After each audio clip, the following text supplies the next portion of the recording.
Ассаламу алейкум Ларми Нохчи. Добро пожаловать на стрим, дорогие друзья. Не забудьте, кто не подписался, подписаться и ставить лайки. Баркал, спасибо всем.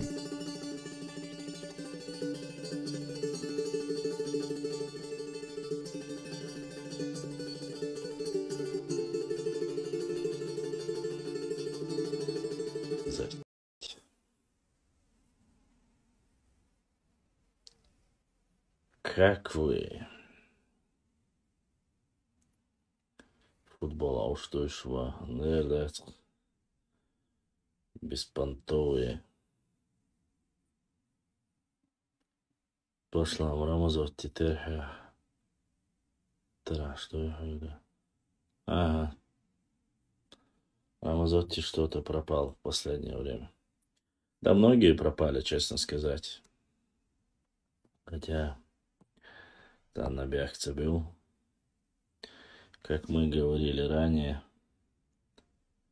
все в этом, в любой работе время от времени надоедает, и многие люди бросают это. Был ряд вопросов, которые я хотел с вами сегодня обсудить почему-то. Но у нас, во-первых, по последним видеороликам, первое. Второе, у нас, возможно, Юни Успанов должен был быть в эфире, если он появится, конечно. Асейн Хиил Келкил информацию, что это в личку по истории, если хочешь. Хаяйта, если Кел Хласун. Хаяйта, директ. Башлан, твой брат еще выступает на турнирах по джиу-джитсу Аргановский. Да, выступает. По крайней мере, что он завершил, я не слышал, по крайней мере. Дикинигайду, да. Всегда надейся на лучшее. А сам не плашай.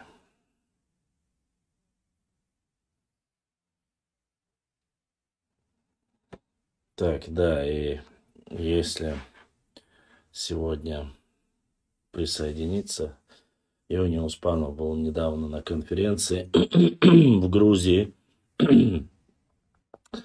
Он хотел рассказать, ну, если появится, конечно, в эфире тоже присоединим его. Там, как всегда, пару нарнейцев, которые грозились, что придут в эфир, чтобы меня там прямо уж наказать, показать свою сверхъестественную умственную способность.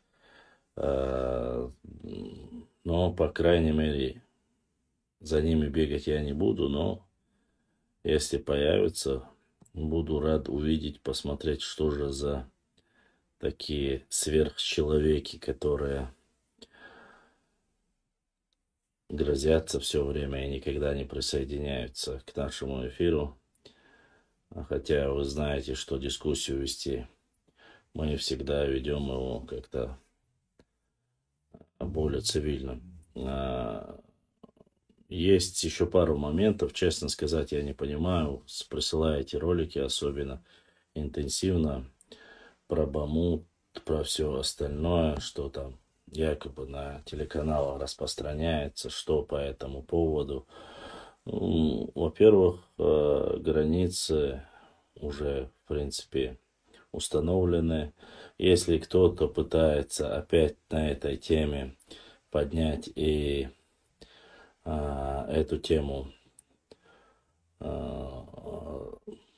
заигрывать, то думаю, что они потеряют вместо одного еще 6 или 7 селений, потому что договора нужно соблюдать. Ва алейкум ассалам. Которые были заключены. Что касается Бамута, верхний, нижний, средний, на некоторых картах вы не забывайте, что там определенное время они включены. Один из Бамутов включен в Ингушетию, другой включен в Чечню. Но, что я хочу сказать, если будут такие разговоры об псевдонаучные, ну, не забывайте, что до того, как имамат был упразднен, то есть до того, как Россия завоевала, в принципе, выиграла войну в Кавказской войне, а, границей Чеченской Республики, то бишь Малой Чечни, находилось усиление Галашки. То есть до этого. Карты тоже есть, мы тоже можем претендовать по этим картам. Ну, исторические вещи я говорю сейчас как бы.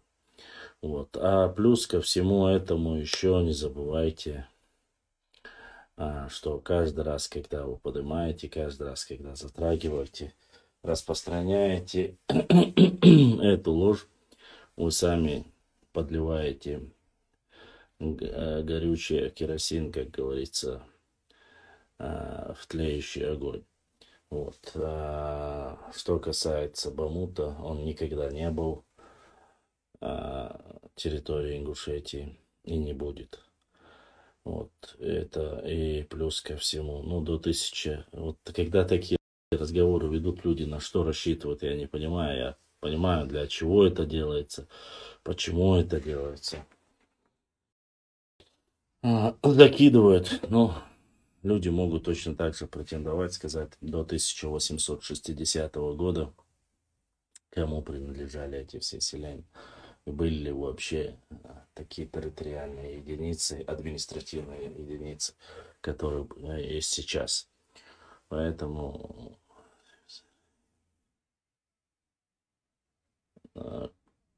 Чекунах 95, ты сейчас издеваешься, что ли? Я думаю, что ты, может, ты новенький у меня на канале, я не знаю. У меня там 12 тысяч постов, можешь посмотреть про Дзордзукети и все остальное ты достаточно найдешь. Что касается Симсира, то доказательной научной базой, кроме того, что пару карт, на котором есть название Симсир, Симсим, Симсир, как таковой научных работ по этому вопросу нет. По крайней мере, больших научных работ. Хотя я интересовался. Если у тебя есть какие-то обоснованные документы, ну, имеющие под собой обоснование, рад буду услышать. Что касается Дзурдзукети, то по этому вопросу у меня столько материалов, наверное, сколько ни у кого нет. Вот. За это я, как говорится, вообще не думаю, не переживаю. Вот.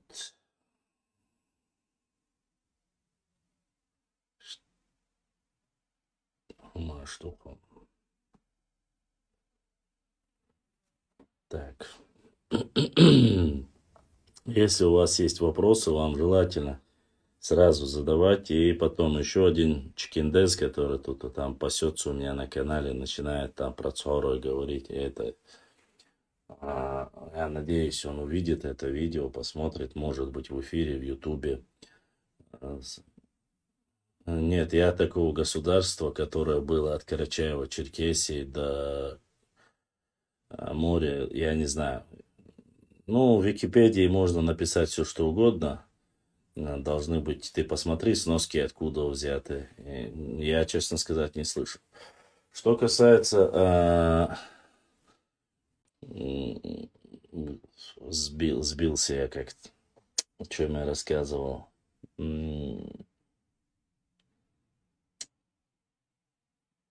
Догадались. А как сами чеченцы называли эту Дзурдукетию? Чеченцы ее называли и тогда, и сейчас, и всегда Нахчичу. Вот так называли. Вольфрам 7М. Вот. Что-то я хотел сказать. Сейчас почему-то вылетело у меня с головы.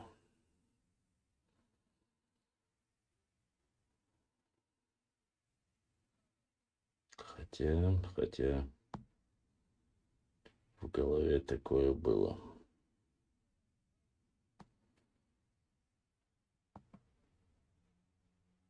Так, здесь вопросы. Так, ответим.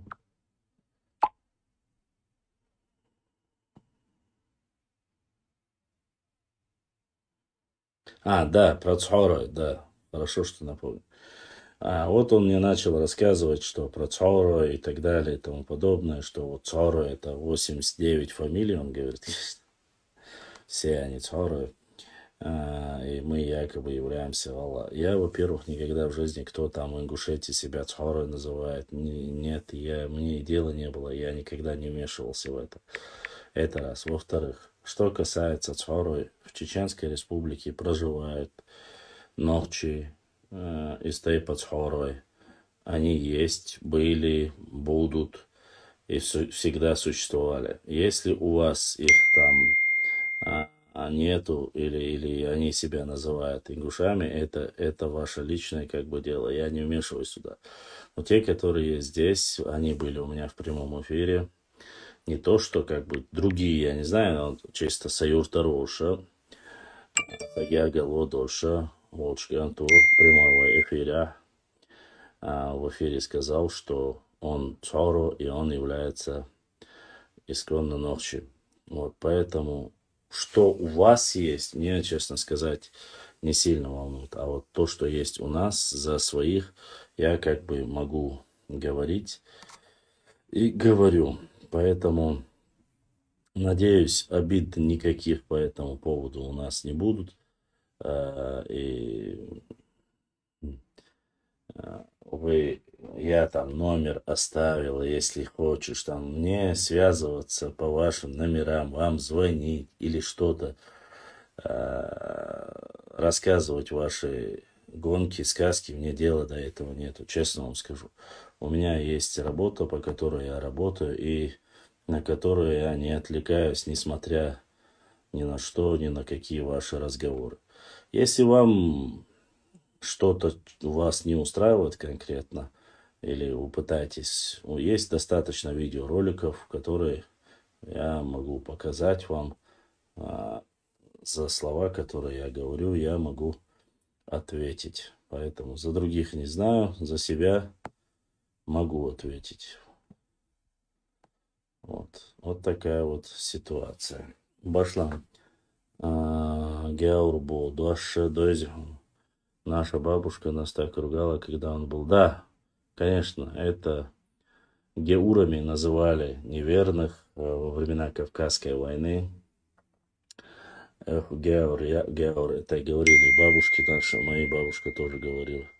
Поэтому так как бы плохиши плохого человека отмечали словом геур. А что касается вот этого периода непосредственно это слово. Но это вообще-то относится к периоду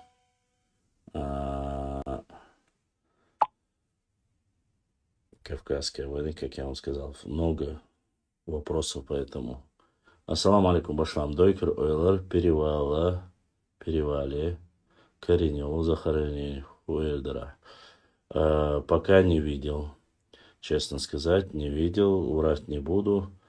С информацией пока не знаком.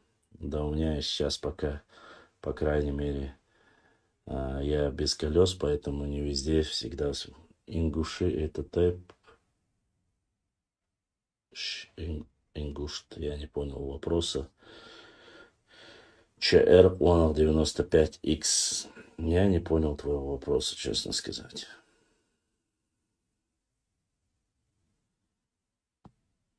Как-то так вот.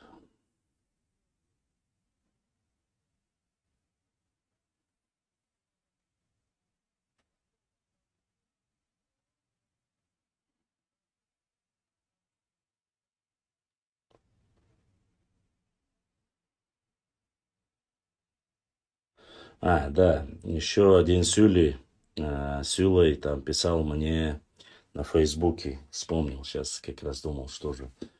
Сюлей написал мне, что якобы эта карта, аэрокосмическая карта, что эта карта недействительна, потому что в 19 веке во время имама Шамиля не было карты.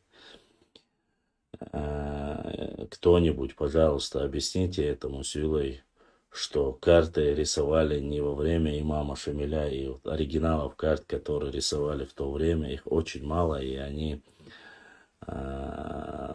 навряд ли будут в свободном доступе. И карты в основном написаны по историческим материалам, по данным того периода 19, 18, 19, 20, некоторые 17. Научные работники расписывали, фиксировали, вот по этим словам их непосредственно печатают.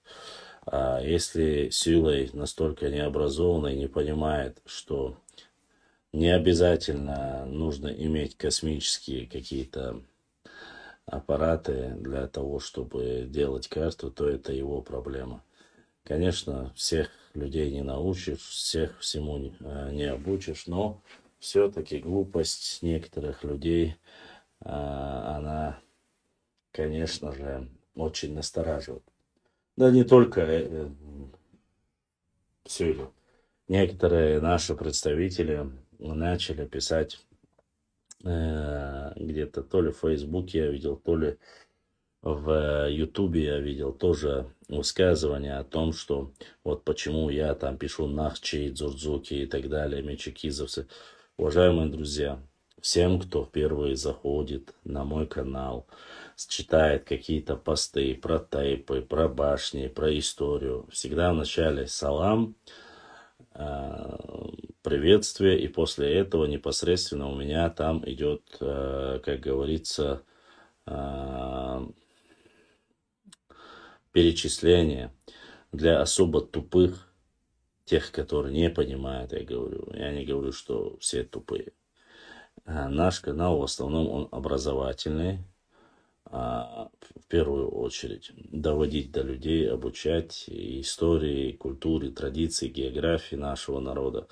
Как бы вот такое направление несет. И, само собой, разоблачение лжи и фальсификации. По крайней мере, по мере возможностей. Так вот, никаких проблем у вас не должно возникать. Вы должны прекрасно понимать, что мы эти все названия даем, чтобы вы знали исторически, как называли непосредственно название нашего народа. В определенном периоде там кумыки, там, допустим, называли мечекизовцами, качкалыковцами, там кабардинцами называли чечанами, шашанами, осетины называют цацанами, грузины называли дзурдзуками, кистенцами нас, русские называли нас чеченцами. Вот. И все эти, кто там от селения чеченаул, кто там взял, там много разных версий. Само название этого народа есть записано у Бирже, и он четко в своей работе указал, как сами себя называли чеченцы. Вот, в первую очередь, непосредственно не по тейпам, имеется в виду не тейповое, не общинное название, а общее название. А все остальное сейчас всяческим путем пытающиеся убрать это слово, внесли, сначала выдумали слово войнахи, потом придумали слово нахи, потом придумали снова якобы не называли никакую нацию, а называли просто ламруай, другого якобы не было. Потом уже начали говорить нет, назывались там шубутами, чеберлоевцами, шароевцами, все по отдельности. Это все, конечно же, ерунда только для того, чтобы не сказать и не показать, что в реальности были разные названия, но само название было одно. Малик читал книгу Мехкадей, автор нет, не читал Омар Чаэр, не читал.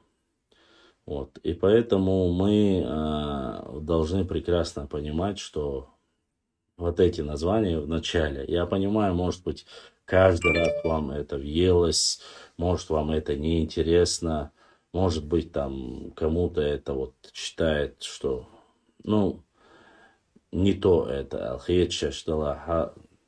Однако процесс, когда каждый человек запоминает, как же звали, как же называли разные. Если вы спросите и узнаете, почему вот эти разные версии, Почему не оставить Башлан там одно название нас, Ноахчи, и остальное не важно? Так я бы оставил, я бы с одним названием. Но проблема в том, что есть карты, документы, где указываются мечекизовцы, и наши представители наших там, не знаю, не знают Нохчи, кто это такие. Когда говорят дзурдзуки, хотя у меня сотни постов про дзурдзуков, все равно начинают, а вот дзурдзук, войдацмабах там, войдацмабах. Сотни постов про кистинцев, и все равно говорят, а кистинцы это вот якобы только проживающие в Грузии чеченцы. Да нет.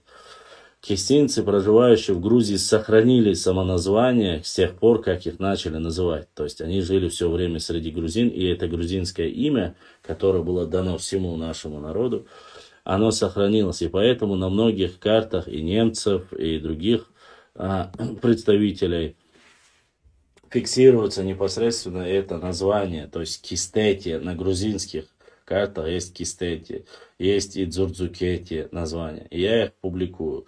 В основном они грузинские. Вот сейчас, в последнее время, вы видели, мы как-то начали с непосредственно я Ибраима подключил, мы начали активно публиковать только ученых, грузинских ученых. Это еще не все, мы еще не закончили, да, будем и дальше публиковать.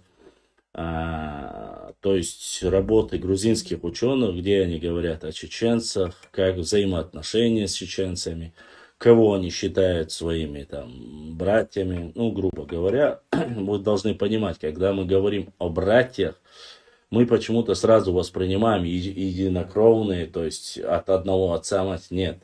Вы должны понимать, что братьями имеется в виду, в данном историческом контексте имеется в виду непосредственно автохтонные народы. То есть вы всегда спрашивали меня, а вот скажи, какие пришлые, какие чисто кавказские, какие пришлые, какие чисто кавказские. Чтобы это не звучало от меня, вот грубо говоря, чтобы там не начали говорить, что я там болею каким-то там нацизмом, и чтобы вот этих разговоров не было, я вам скидываю ролики. Конечно, вы многие пропускаете мимо ушей, вы не слышите просто-напросто, думаете, это что, неважно. Но, во-первых, каждый ролик, который я закидываю, я вам закидываю с непосредственно человеком, который защитит. Это не абы кто, не проходящий мимо. Это профессора, это доктора наук, исторических наук, лингвистических наук Грузии. Чтобы вы понимали, что все вы говорите, вот в Грузии, в Армении есть наши, вот они знают про нас, нам. Вы сами об этом говорили, и теперь я вам начал предъявлять и показывать. Вот с переводом. Смотрите, грузинский ученый этот, грузинский ученый другой. Про Георгия Блистательного V был какой-то идиот нарнийский, который смеялся, и говорил, во время Георгия Блистательного не было никаких там чеченцев и так далее и тому подобное.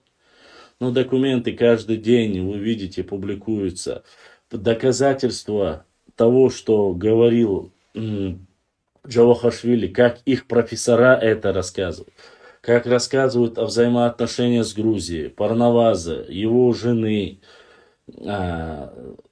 Дзурдзучки, непосредственно, которая является представительницей нашего народа. Да, конечно, у них есть своя версия. Я специально, не вырезая, закинул. Вы видите, профессор, грузинский профессор рассказывает и говорит о том, что башни, построенные в горах Чечни и Ингушетии, не то что башни, я вам загрузил, он говорит, что даже камни для этих башен, особенно для монастыря Тхабаирды, говорит, были привезены из Грузии, построены.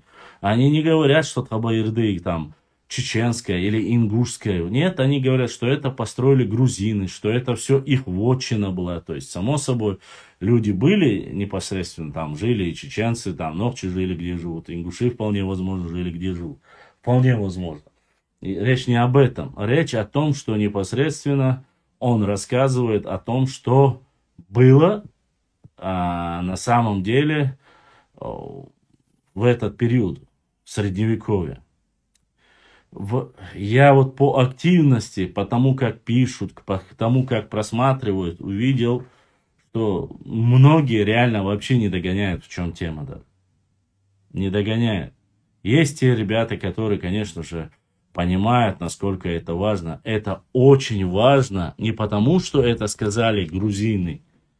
Это важно, исходя из того, из контекста того, что это весь ученый истеблишмент Грузии, понимаете? Это мир историографии Грузии, которые говорят, что чеченцы автохтонный народ, что с чеченцами Северного Кавказа они имели родство для того, чтобы защитить себя с северной стороны, о единстве Кавказа и многое-многое другое. Возможно, вы пропустили, может быть, кто-то понял, может, кто-то и не понял. Я не могу сказать однозначно за всех. Но мы это загружаем, чтобы завтра не было никаких упреков. О каких разговорах? Здесь четко говорится, что в XIV веке на территории Чечни были храмы, христианские храмы, вот, и что народ Нахчи жил здесь. И это все, опять же, если бы это говорил там наши ученые, такие как Асан Бакаев и остальные там, Хизриев Хаджи Ахмедович или Демильханов там, и остальные там, более такие патриотичные наши историки, можно было упрекнуть, сказать, что вот и там Юни сказал, Башлам сказал, можно было сказать, ой, Эцар, они врут, вот как норницы говорят, они все от себя сочиняют, не имеют никакой там для обоснования для этого и так далее и тому подобное. А сейчас этого сказать не могут. Вы знаете, что написали этим грузинам? Там есть ребята, которые чеченцы благодарны, и в этих YouTube-роликах пишут этому грузинскому ученому. Но там столько людей, представителей, которые сидят и говорят, опять же, как можно говорить профессору, грузинскому профессору или автору, который перевел, начинают писать, вам заплатили чеченцы, сколько вы получили за это видео и так далее и тому подобное. Ничего подобного, конечно же, нет. Никто не платил, никто ничего не говорит. Если они есть у меня, они есть в свободном доступе и у всех остальных. Опять же, у меня еще осталось 6 или 7 роликов. Еще дальше я, конечно, их буду публиковать. Но ни один из публикуемых мною представителей не является там простым обывателем. И вы прочитайте тексты, которые под ним. Они же небольшие, там прочитать 2 минуты не нужно. Они просят не оскорблять, они просят там не пытаться изменить. Это вся наша историческая наука состоит, основана на этих документах. Вся грузинская историческая наука. Ни чеченская, ни ингушская, ни осетинская, ни дагестанская, а именно грузинская. То есть даже в этом случае, когда грузины начинают говорить что-то хорошее про чеченцев, начинается паника, вот сколько вам заплатили и тому подобное. Никто ничего не платил. Да, у них есть мысли, они говорят, что там все башни, которые построены на Кавказе, они говорят, что они построены грузинами. Ну или христианами, по крайней мере.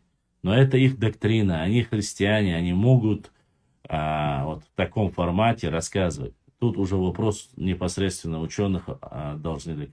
А ни один из них не сказал, ни один профессор не говорит, что это построили там, что строителями башен были только ваши или являетесь вы. Нет, таких разговоров даже нет у них.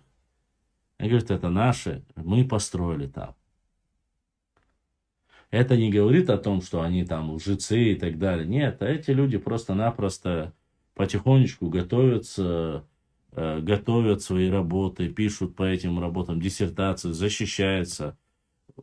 Об этом там нельзя украсть книгу соседей, перепечатать там из Турции и сказать, мы восстанавливаем ремесло там, которое было только у нас, мы только ткали истанги и так далее и тому подобное. Такого делать нельзя. И никто не позволит.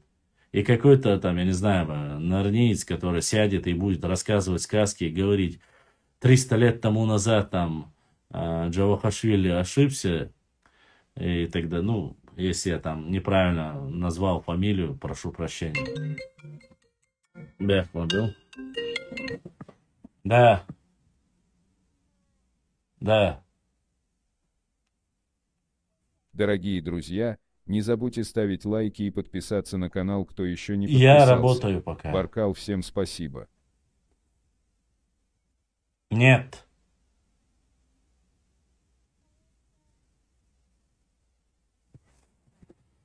Вот.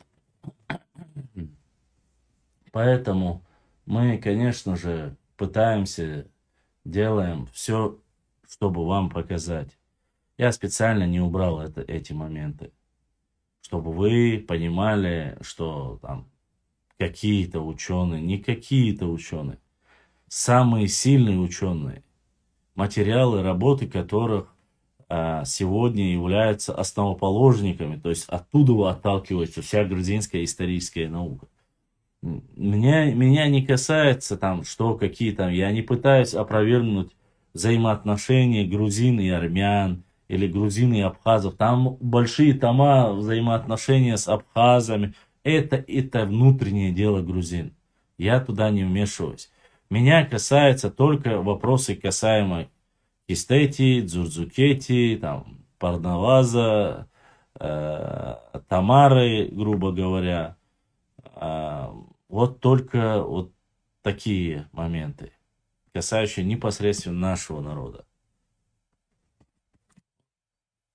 Поэтому я понимаю, что многие там говорят, видите, наши ученые как садятся, сразу начинают с вопроса и говорят, у нас никогда не было христианства, у нас никогда не было язычества, у нас никогда, но это чушь. Ни один ученый не может говорить такого. Во-первых, проникновение ислама, до проникновения ислама, проникновение христианства было. И проникновение это было через Грузию. Хотя некоторые армяне утверждают, что через Армению, но это маловероятно. Скоро опубликую некоторые материалы, вы поймете, о чем я говорю. Было проникновение христианства, но оно не прижилось.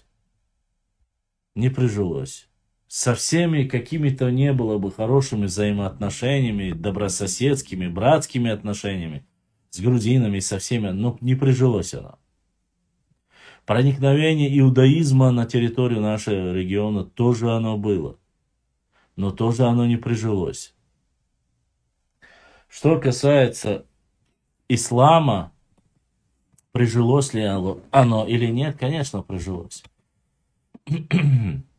И тут никаких вопросов поэтому как бы нету. Есть типа и язычество. Многие говорят, вот у нас не было в форме монотеизма было язычество. Ну как вам объяснить это? Невозможно быть древним, алейкум салам, невозможно быть древним народом и говорить, что у нас не было язычества. По всем показателям оно есть. Почему? Потому что древний народ не было ислама. Чему поклонялись? Исламу только 1444. По всем самым даже скромным показателям, представителям вот нашего вот именно этноса, который проживает на Кавказе, минимум от 3,5 до 4 тысяч лет. Это минимально. А так ученые говорят от 7 тысяч лет нашему этносу, который поселился на этой местности. Скажите мне, родные, кому мы поклонялись 7 тысяч лет тому назад? Да, вы можете фантазировать, говорить, вот у нас мы, наверное, поклонялись там единому, но это только предположение, научно это ничего не доказано.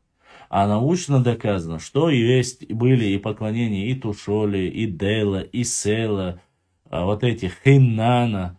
Оно было, язычество было. Невозможно, не может быть древним народ и говорить, что мы древние, и что у нас не было язычества. Это невозможно. Любой ученый вам просто засмеет просто-напросто.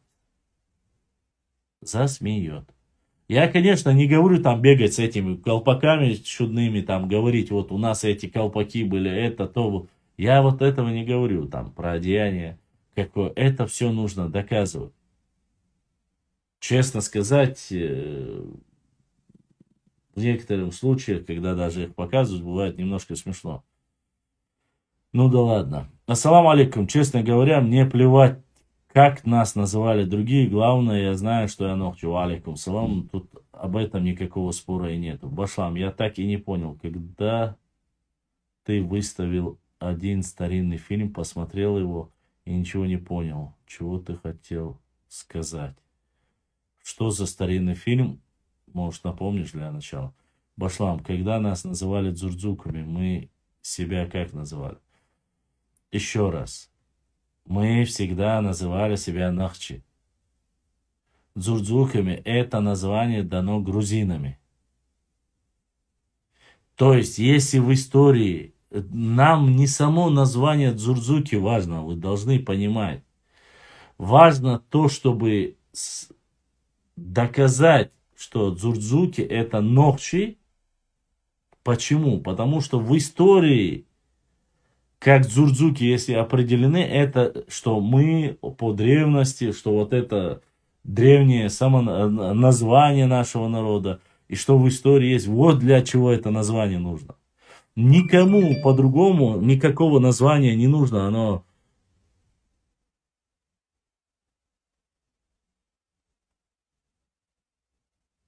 Никому оно не нужно, понимаете?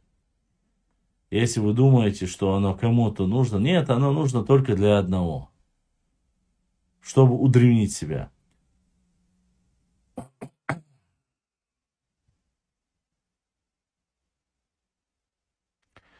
Ну и что, если и были язычники, почему это раздают дикую ну вот в этом и проблема. Не знающие хотят сразу, вот как родились, чтобы были они мусульманы. 45-я минута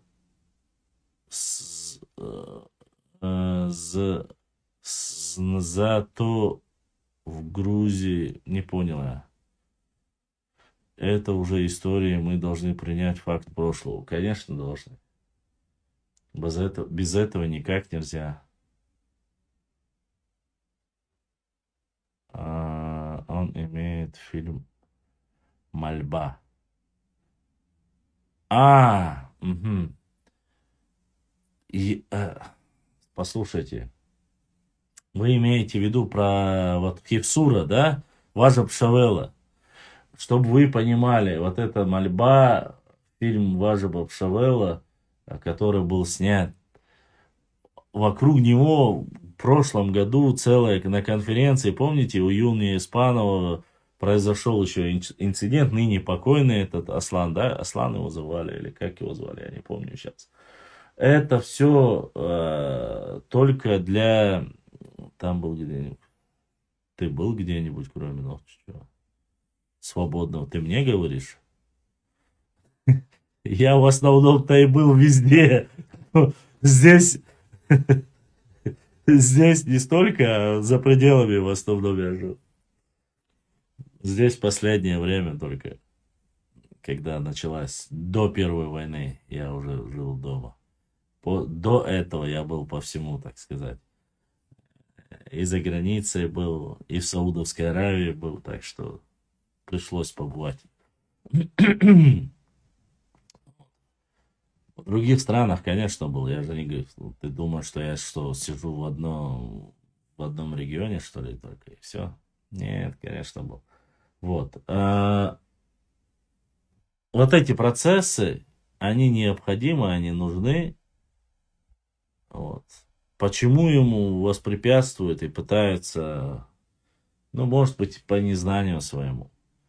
Взрослые люди сидят, вот зачем нам это анахронизм, вот зачем вы переименовываете, вот ввели там нахчи через А, мы же только через О, вот почему мы должны быть аланами, а почему мы должны, ну извините меня, название Шубуты, Чаберли, название Карабулаки, Качкалыковцы, Мичикизовцы, Атагинцы, мирные, немирные чеченцы, большие, малые чеченцы. Это все название, это историческое название, это все обозначено. Малхи, Чанти, Акисы, Акоки, это все названия наших обществ. И взаимодействуя именно с этими местными обществами, они фиксируются. Есть места, где Чанти отдельно фиксируются, только про Чанти говорится. Но речь-то идет не как о Тепе, только о Чанти, речь-то идет о чеченцах или о Чинхо, не как отдельного народа, а как чеченокчи народа. Малхи то же самое. Садуй то же самое. И много чего такого.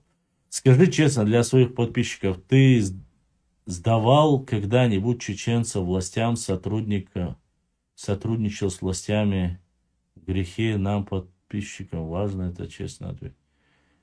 Мне вот честно сказать, какое это имеет отношение к работе моей, которая... Кому сдавать? Я что, сотрудник каких-то спецслужб, что ли? У меня всегда мирная работа. Никого кому-то сдавал, не сдавал. Что это за разговоры? Такие разговоры веди со своими там сверстниками, со своими братьями, со своими людьми, если у тебя такое недоверие. Мой блог, который я веду, это не блог для доноса или какие-то спецслужбы. Это исторический блог в основном. Да, мы разные темы обсуждаем, но за мной и ни за кем другим, кого-либо, кто там у меня в подписчиках, кого, зачем мне это?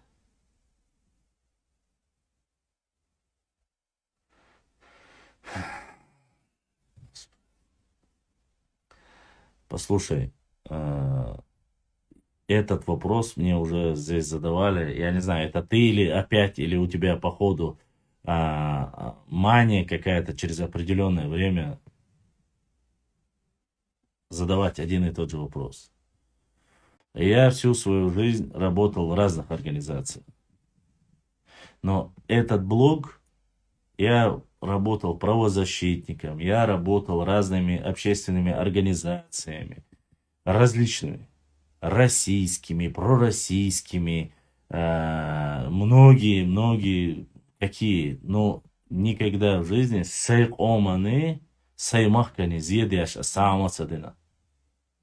я не военный. Еще раз повторяю, сдавал, не сдавал. Ты говоришь о каких-то... Даже когда я работал в государственной структуре, у меня был департамент, я работал в департаменте социального, регионального развития Чеченской Республики. Это муниципалитеты, это и все остальное. Поэтому, я не знаю, ты историю спрашиваешь или географию спрашиваешь. Хотелось бы слушать человека чистого. Если у тебя есть какие-то сомнения, значит, ты сам, может быть, нечист, не задумался над этим. У меня нету проблем. И у меня двери в любое время открыты. Асхан дин, цахума дин. Езъедин, егумдин. Дала. Я активный молодой человек. Да, за мной, когда только я этот блог начинал, я сказал, если вы пытаетесь обсуждать мое прошлое, или мои грехи обсуждать, не надо. Чем и как.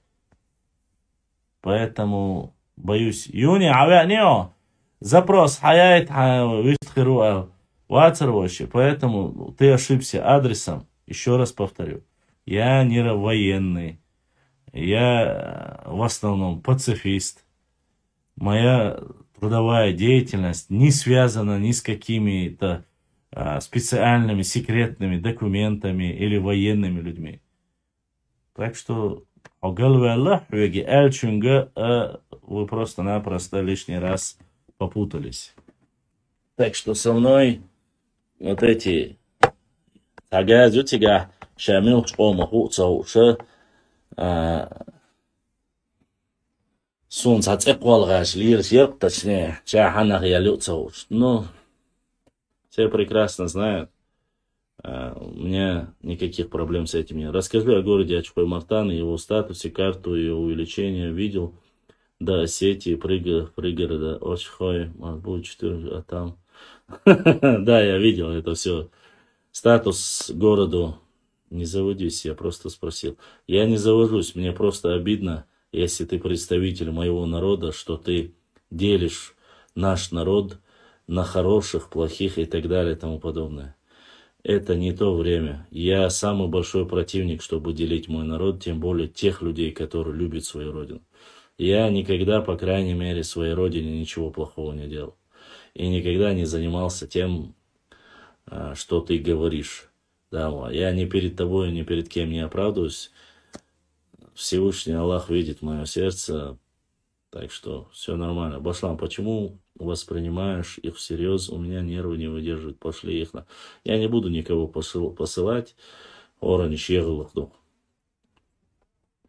Аллаху алям. Шумасана. Вы уже многие 4-5 лет со мной знакомы. Вы знаете, с кем я вел, какие дебаты вел, кто у меня был.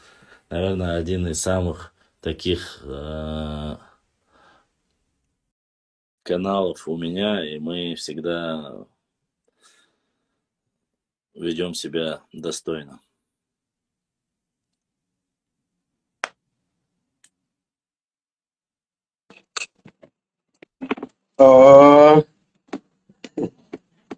Ассаламу алейкум ва рахматуллахи ва баракатуху. Ва алейкум ассалам, Саш.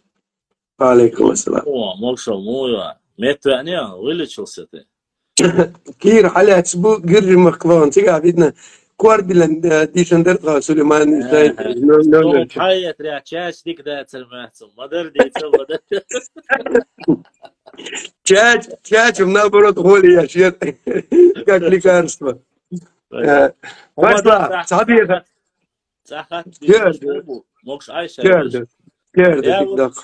до начала нашего с тобой разговора, хотя нечаянно, Бас, недавно я загрузил фотографию нашу с тобой, как раз на твоем. Об этом мы разделим дискуссию с тобой на 2 части.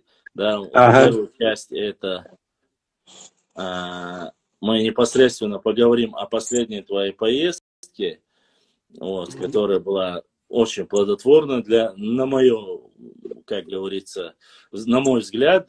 В первую очередь, пускай люди уже сами, подписчики, оценят. И второе, это мы уже, что там с мемориалом, как уже закончилось, не закончилось. Вот об этом тоже я хотел бы затронуть. А что касается, закинул фотографию, которую мы с тобой сделали на мемориале, когда приезжали к тебе заложить и камень. Честно сказать, я и не ожидал. Очень многие позитивно, конечно, отзывались. Но даже одна фотография, когда мы с тобой стоим рядом, походу влияет так сильно на некоторых норвежцев, что у них заворот кишок начинается. Так что любят люди нас, как видишь, не забывают. Делают там дуа за нас с тобой, чтобы за здравие наше с тобой.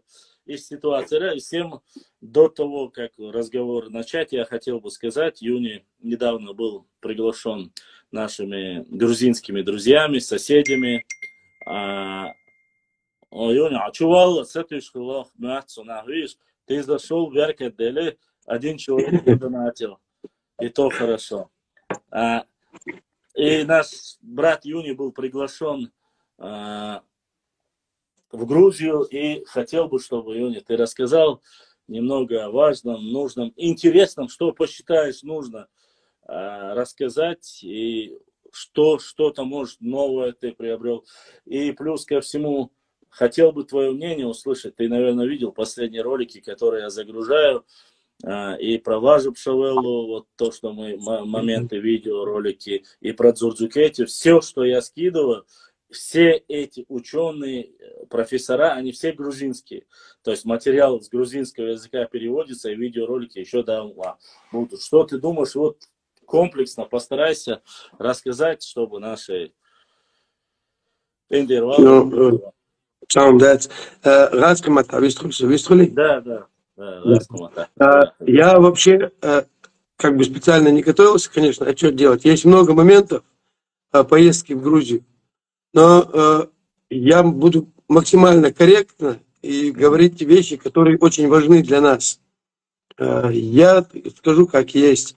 Не являясь ни членом Академии наук, не являясь ни академическим историком, то есть, по большому счету, я стараюсь посещать такие мероприятия.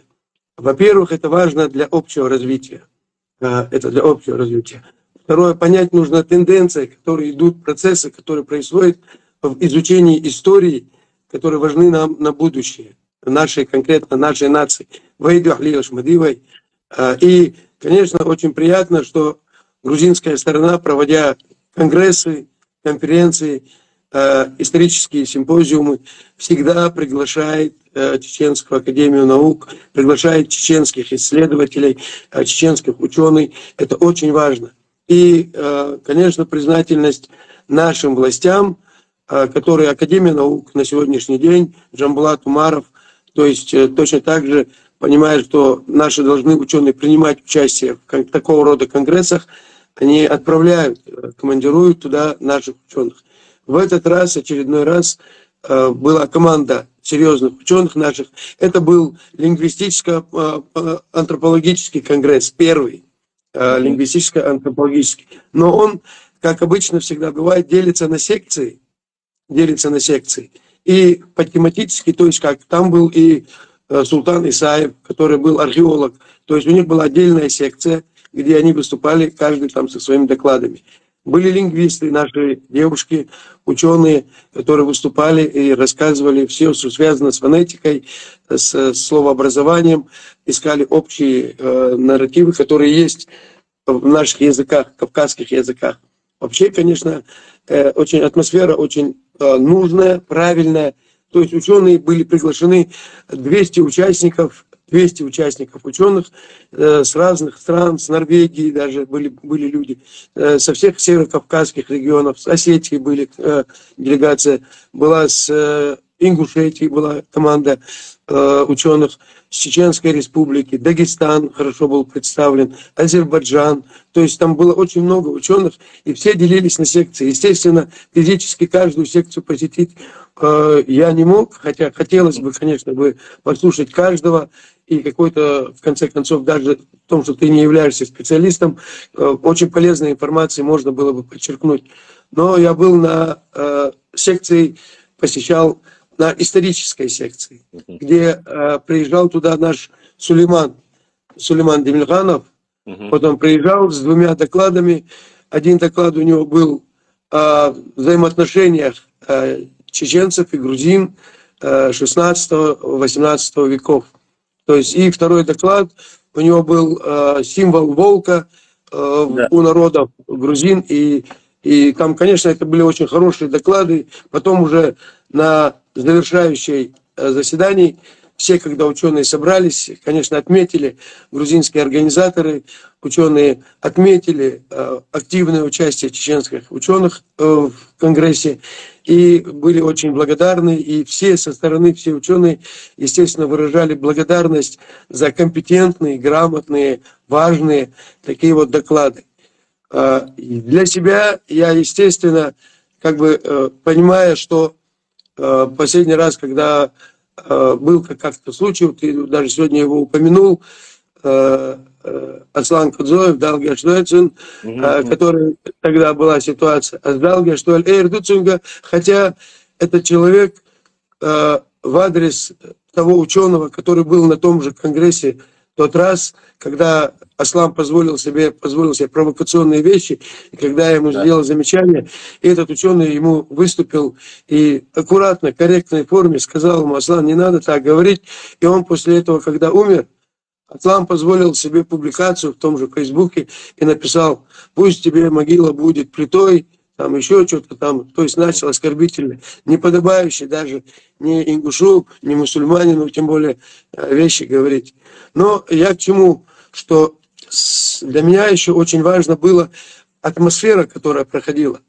На эту встречу был приглашен в качестве даже организатора, одного из главных, был приглашен писатель Исаак Адзоев, пожилой ингушский писатель.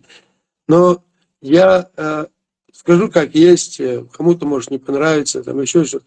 Я сразу сделал обращение к Мирабу Чухуа, организатору этого первого конгресса, увидев на трибуне Исаака Адзоева, я попросил его: Мираба, я прошу тебя как старшего брата, как организатора этого очень достойного и важного мероприятия, чтобы этот конгресс не превратился в ненужную полемику и провокационные какие-то заявления.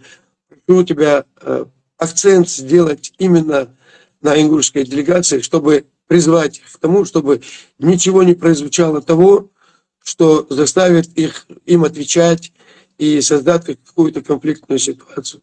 Я уверен, что это было с пониманием воспринято. И ну, они, Конгресс думаю, тоже прекрасно понимают, сейчас как раз-таки нелегкое положение и вот эти трения по этому вопросу. Потому что, вот я почему говорю, Юни, да. Потому что как раз Мирабу Чухуа не понравилось, когда была одна из конференций с Русланом Бузуртановым, так называемым, который начал там тянуть одеяло опять чисто только на ингушскую сторону, и Мираб Чухуа его одернул и, в принципе, не стал грубить, поскольку был в прямом эфире, и дал понять, что в их понимании, вот в историческом, вот как раз последние ролики, которые мы публиковали, и они там, во-первых, эти ролики же появились каким образом, Юни, я так вставочку сделаю небольшую. Да. Как раз таки вот по Важи Пшевела речь там заходила о чем? Дело в том, что в этом фильме Важи Пшевела Джокула, который упоминается, является майсто, является представителем чеченцев. А башни, которые они показывают в этом фильме «Мольба», они ингушские. И то есть и они говорят, и тут и затрагивается тут общая тематика, поскольку этот фильм был снят в ЧССР. То есть это вот в этот период. И они и в то время, и сейчас они утверждают и говорят, что как раз таки фильм «Мольба» и вообще вот эта повесть Важи Пшевела, она идет как раз таки и о чеченцах, и об ингушах общими.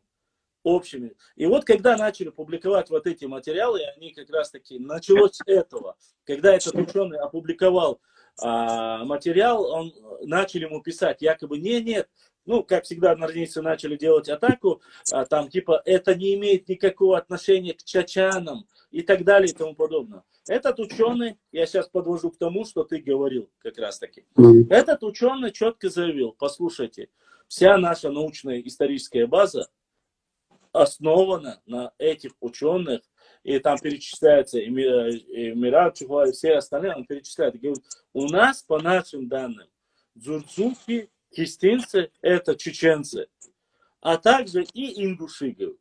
Нету такого, говорит, чтобы вот то, что вы утверждаете, что вы там древнее, все, нету. И они начали, вам чеченцы проплатили и так далее, и тому подобное начали говорить. И он уже, видать, несмотря на то, что он более грамотный, он не выдержал и просто-напросто начал выкладывать эти ролики, на которых я уже просто-напросто не успеваю их брать и выкладывать, потому что здесь он говорит про чеченцев, там он говорит про чеченцев, здесь он. И там же высказывание о том, что Тхабаирды, он говорит, это грузинский храм, они говорят. Они не говорят, это грузинский храм. И при строительстве этого храма даже, он утверждает, это профессор, грузинский профессор, даже камни были, говорит, привезены из Грузии для строительства этого храма. То есть такие моменты, которые нам могут не нравиться.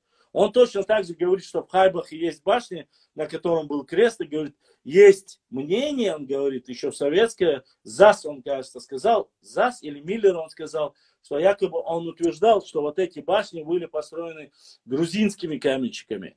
То есть там речь, он говорит, что все башенная культура, которая есть в Чечне, Ингушетии, построена христианами, или же христианами, чеченцами, ингушами, или же грузинами, но христианами. Понятное дело, что он проталкивает, рассказывает свою версию истории, но она обоснована, он также и приводит. Поэтому вот как раз таки по этому материалу, вот Важа Бабшавела и вот этот, они говорят, у нас одна база. И мы, говорят, грузины, которые есть столько лет, у нас есть обоснование, все. Менять сегодня под какие-то ваши внутренние терки или капризы, менять свою историческую науку, университеты, которые построены, основаны на этой исторических материалах, базах, то есть, точнее, на этой базе, фундаментальной базе истории, менять ради ваших прихотей мы не будем. И он вот так выложил. Вся проблема была тогда, Аслан что и сделал. Постепенно, не знаю, что им дало уверенность, вот этим может быть отсутствие развития науки, исторической науки у чеченцев вот, в связи с этими двумя войнами, послевоенной ситуации. И вот эта активная возможность у ингушей заниматься этими вопросами, и их создание, их желание создать отдельную нацию, и вот это финансовые возможности, еще что-то, сподвигло на... И вот на том конгрессе, почему я тогда и сделал замечание тому же Аслану, но когда человек приезжает на исторический конгресс, пусть он поэт, он просто перевел Важа Бабшавели, он перевел на ингушский язык. И этим грузинам он стал интересен. Он сделал конъюнктурную вещь, желая как бы выйти на грузинский рынок, он перевел Важа Бабшавели на ингушский рынок. И, естественно, грузинам стало это интересно, что уже Важа Бабшавели переводится даже на ингушский язык. И он был приглашен. Но человек, придя туда, ну ты молодец, ты перевел, что я и говорил Аслану. А он просто заявляет, да, говорит, Важа Бабшавели писал про чеченцев, но он подразумевал ингушей. Ну вот как можно, то есть Башлам говорит слово вот это белое. А я говорю, да, он сказал, что это белое, но он подразумевал, что это черное. Да, но это глупо, поэтому вот таких, чтобы ситуаций не было, для меня лично, я все же вернусь к своей скромной миссии на этих конгрессах, на этих всех мероприятиях, что мне важны, вот, чтобы не было вот таких ситуаций, чтобы мы жили в нормальном, понимающем состоянии. И прошло это мероприятие, этот конгресс прошел в нормальной атмосфере, в нормальной обстановке. Теперь последний даже был банкет, когда уже был последний банкет, уже закругляющий, с выступлениями. Все ученые, все собрались. И организатор Мираб Чуха вторым слово на открытии этого банкета предоставил мне и попросил, чтобы в следующий раз, я через тебя сейчас пытаюсь как бы передать. Он попросил, пожалуйста, будем на связи, что он будет со мной на связи, собирай интересные материалы, собирай интересные доклады и, пожалуйста, организовывай на следующий конгресс, пожалуйста, организовывай ребят, ученых ваших, и будем напрямую работать, чтобы можно было приезжать. Я сейчас к чему, Башлам? Мне кажется, что ты уже давно перерос вот тот формат, тебе надо выходить в тот формат публичности. Понятно, ты очень интересен людям, по большому счету, тебя многие хотят услышать, но давай будем называть вещи своими именами.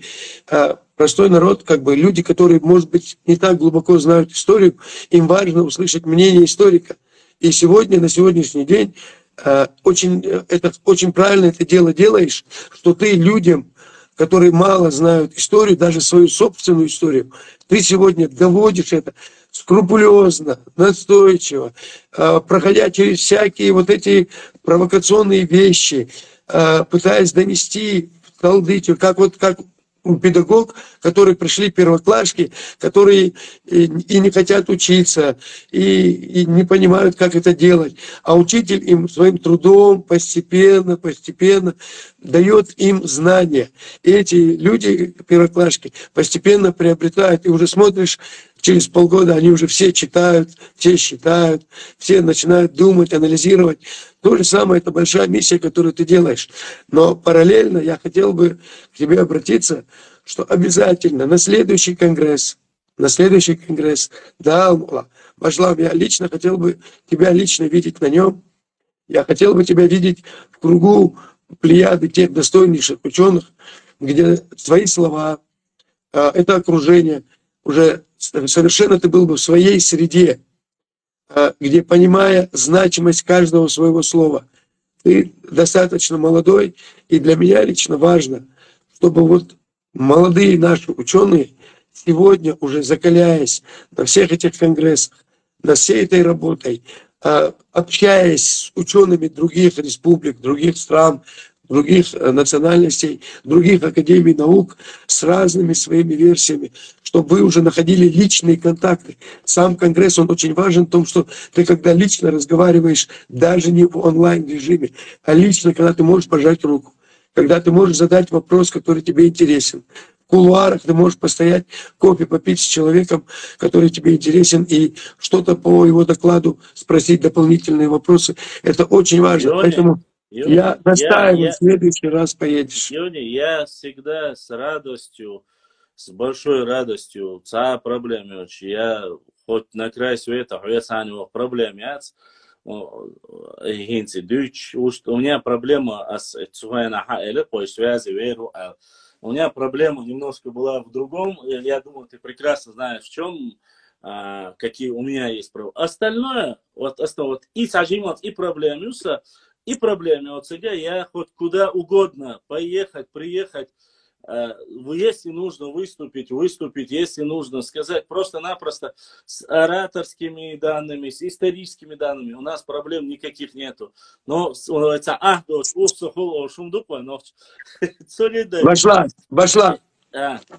Башлам, Багдагяча, примерно, Эльчхайна, Асфагал Мейлер, мы давай едем, завтра едем, просто ты нужен там, чтобы просто в этой атмосфере побыл. Ты сказал, что какая-то причина есть, я посмотрю, я с тобой выйду на связь. Я так и продолжал думать, что, наверное, но я тебе сразу говорю, для этого, наверное, должен быть другие люди, которые берут на себя все финансовые вопросы. И это несерьезное даже оправдание тому, чтобы твое слово сегодня звучало на таком собрании ученых. Прошу тебя в следующий раз со мной хосавашвала, хосана уаствала, хосадуатахвала, цхани кепар, Алла Олша, я тебя в следующий раз даже спрашивать не буду, я просто буду обозначать, заявлять тебя уже в состав делегации, и однозначно уже даже спрашивать не буду, выискивай время. Проблема только, чтобы ты решил вопрос времени, но для такого важного дела, я думаю, ты найдешь время. Если живы, здоровы будем, мы поедем. Потому что сейчас, даже вот сейчас у нас в делегации, в составе делегации были вот Сашина, у вас у тебя Адами, ты будешь тебя, молодежь, один зав кафедрой нашего университета. Еще они просто настолько умницы, они молодые, подающие, не то что подающие, уже давшие серьезные такие приоритеты на будущее, что на них смотришь и понимаешь, что чеченская наука не будет, у нее не будет пробелов, пустот в изучении, будь то языка, будь то истории, будь то археологии. Посмотреть сегодня на команду того же нашего султана Исаева, археологов. Это настолько преданнейшие своему делу люди, которые просто талантливые, и они будущее нашей археологии, чеченской археологии. Да. Кстати, я хотел, Султан Вац Исаев, я хотел бы как-нибудь, чтобы ты с ним вывел его в прямой эфир к себе, предварительно даже, может быть, вместе мы проскочим на его новые раскопки, на новые раскопки. В двух словах скажу свое дилетантское мнение. Нас ожидает сенсация мирового уровня на территории Чеченской Республики. 1000 гектаров сегодня исследуется. Это огромный город. 1000 гектаров. Да. И сегодня ученые с Москвы... Вот когда ты выезжаешь на такие любой чхена, набери меня, я в городе, я просто без колес, любой чмете, Давай так.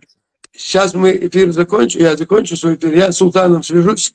Если они даже завтра или послезавтра на объекте у себя, то тогда завтра я с тобой свяжусь, и мы тогда выскочим туда на объект. Я хочу, чтобы ты сам своими глазами посмотрел все это дело и рассказал людям о том, чем занимаются сегодня. Но сегодня, на сегодняшний день, это сенсация мирового уровня.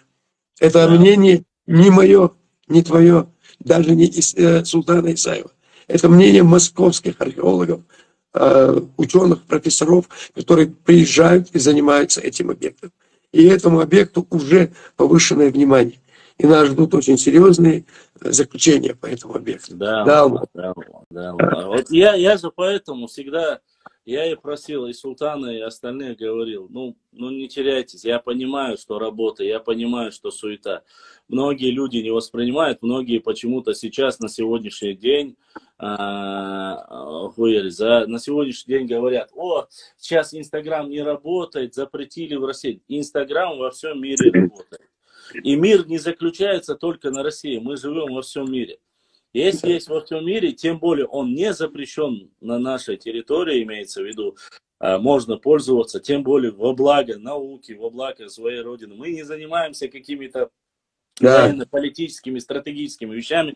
Я это вообще не затрагиваю, зная, что можно или с той стороны оступиться, или с другой стороны. Я даже не говорю об этом, но все равно приходят ко мне вот такие д'Артаньяны, которые в эфире, ты видел, до тебя как зашли, начали писать какую-то ерунду.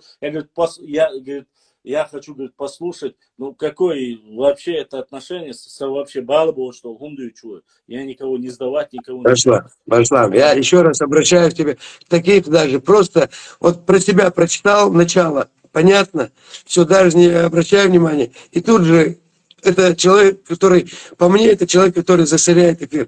Может быть, он искренне, но мне кажется, что он либо ущербен умом, чтобы такие вещи спрашивать, какие структуры, ты куда попал. То есть садиться за стол, обсуждать кулинарию, ресторанный бизнес и рассказывать о конюшнях. То есть примерно это разные тематика. Зачем, причем здесь это? А если у него сомнения есть... Почему мы не в курсе исторических открытий? Но извините, я до тех пор, пока вся информация не появится, пока я сам не засниму. Более того, Башлам, я тебе скажу в оправдании тебя.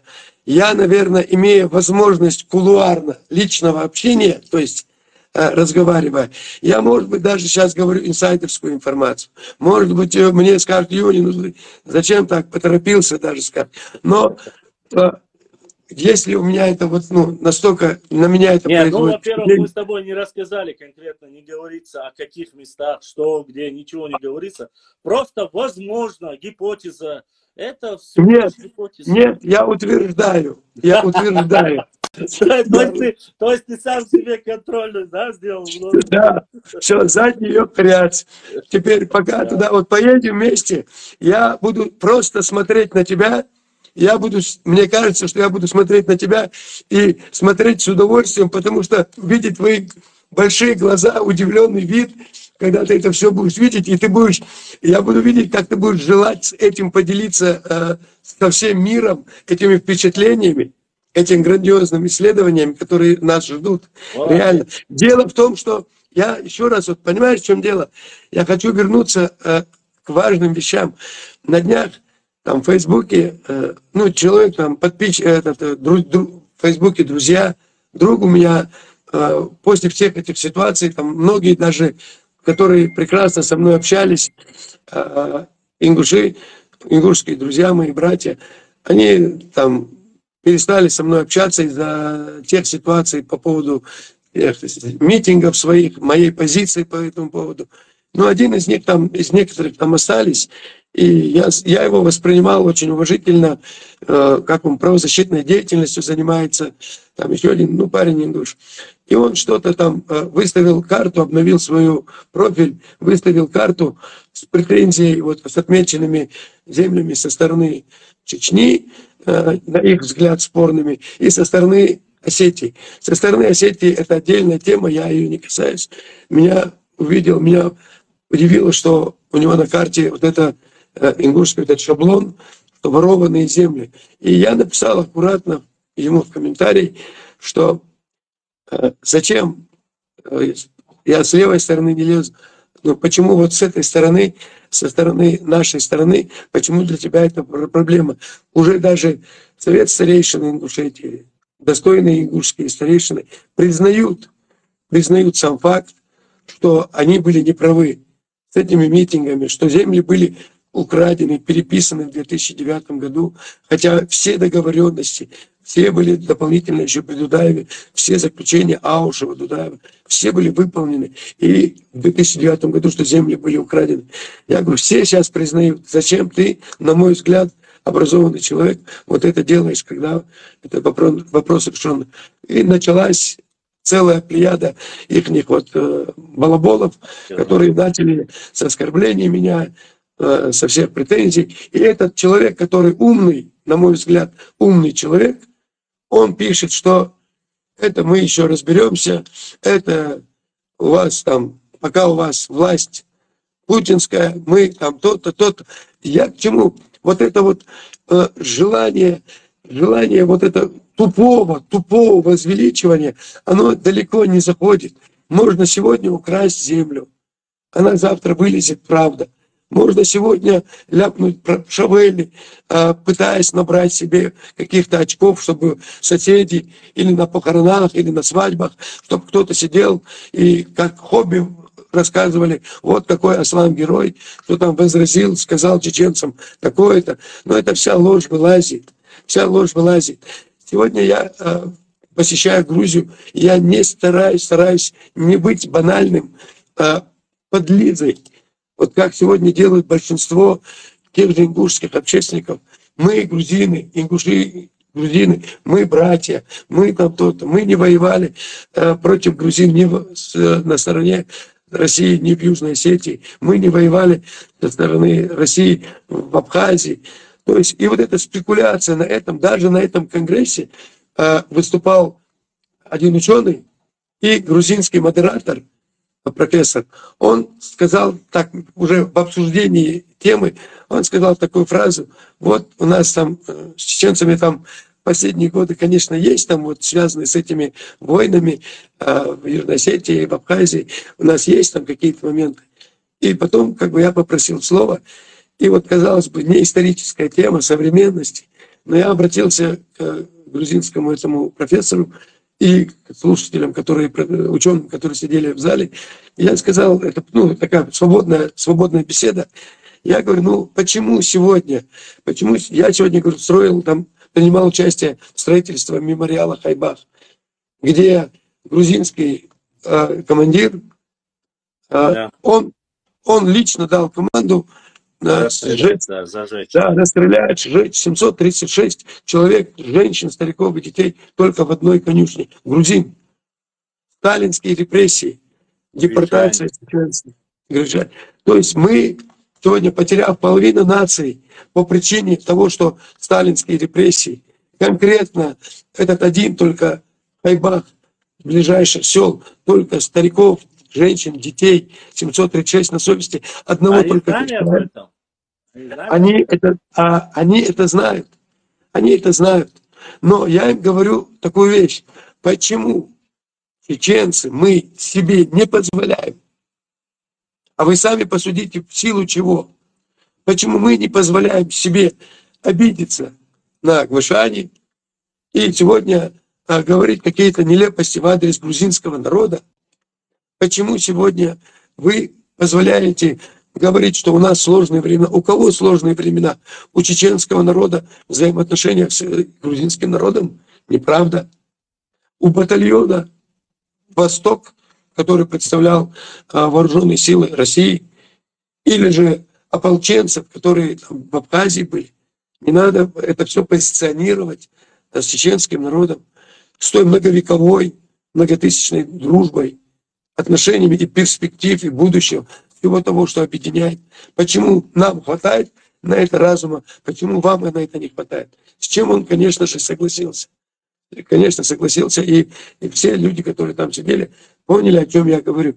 Я к чему, что я продолжаю удивляться ингушским нашим братьям.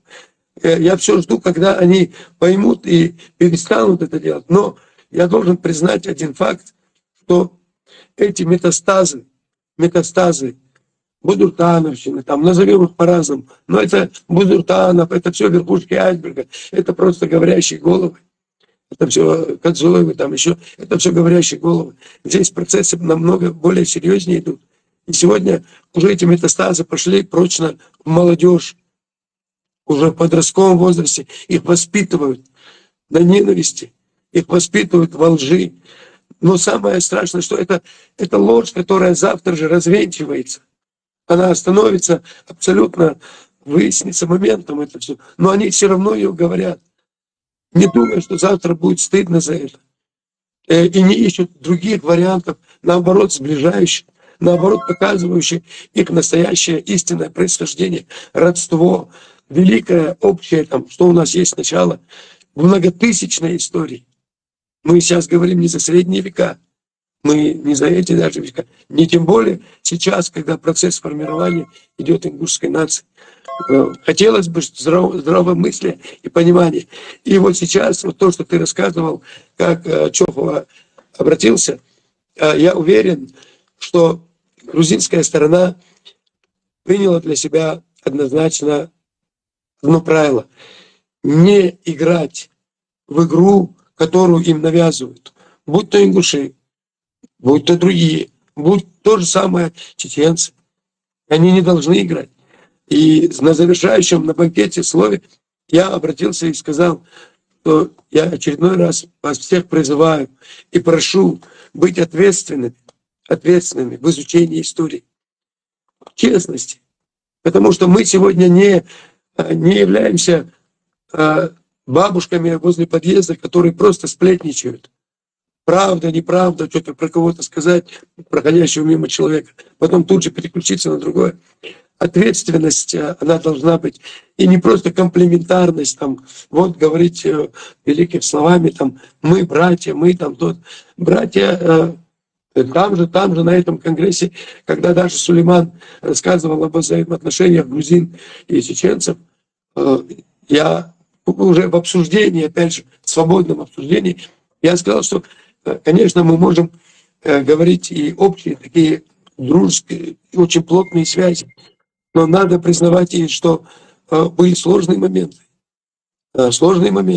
И когда царица Тамара, когда эти процессы еще в те древние времена, когда обращались к народу Навчи, обращались с защитой, защитить, то есть от других нападающих племен. То есть это же понятно было, что были сложные времена. Сложные времена были. И набеги были. И когда царские времена, когда уже Тифлис был пророссийским городом, уже столицей Закавказья, естественно, все в войсках служили князья грузинские и солдаты грузинские. И они точно так же... попал в плен именно грузинский. Да, вот то же самое. Поэтому есть разные моменты. И к истории надо относиться объективно. И мне понравилось, что хорошо на этих конгрессах, если не считать предыдущие, которые инсинуации были, в этот раз, например, все настолько корректно. Все, каждый человек рассказывает о своей истории, о своем народе. И это настолько интересно. И люди добавляют свое мнение, говорят, и людям интересно узнавать. И эта атмосфера, ты в кругу единомышленников, здравых, понятливых, справедливых, умных людей. Поэтому очень важно, чтобы твое присутствие обязательно было. Больше того, я к тебе еще обращаюсь, мы начнем эту работу, не откладывая.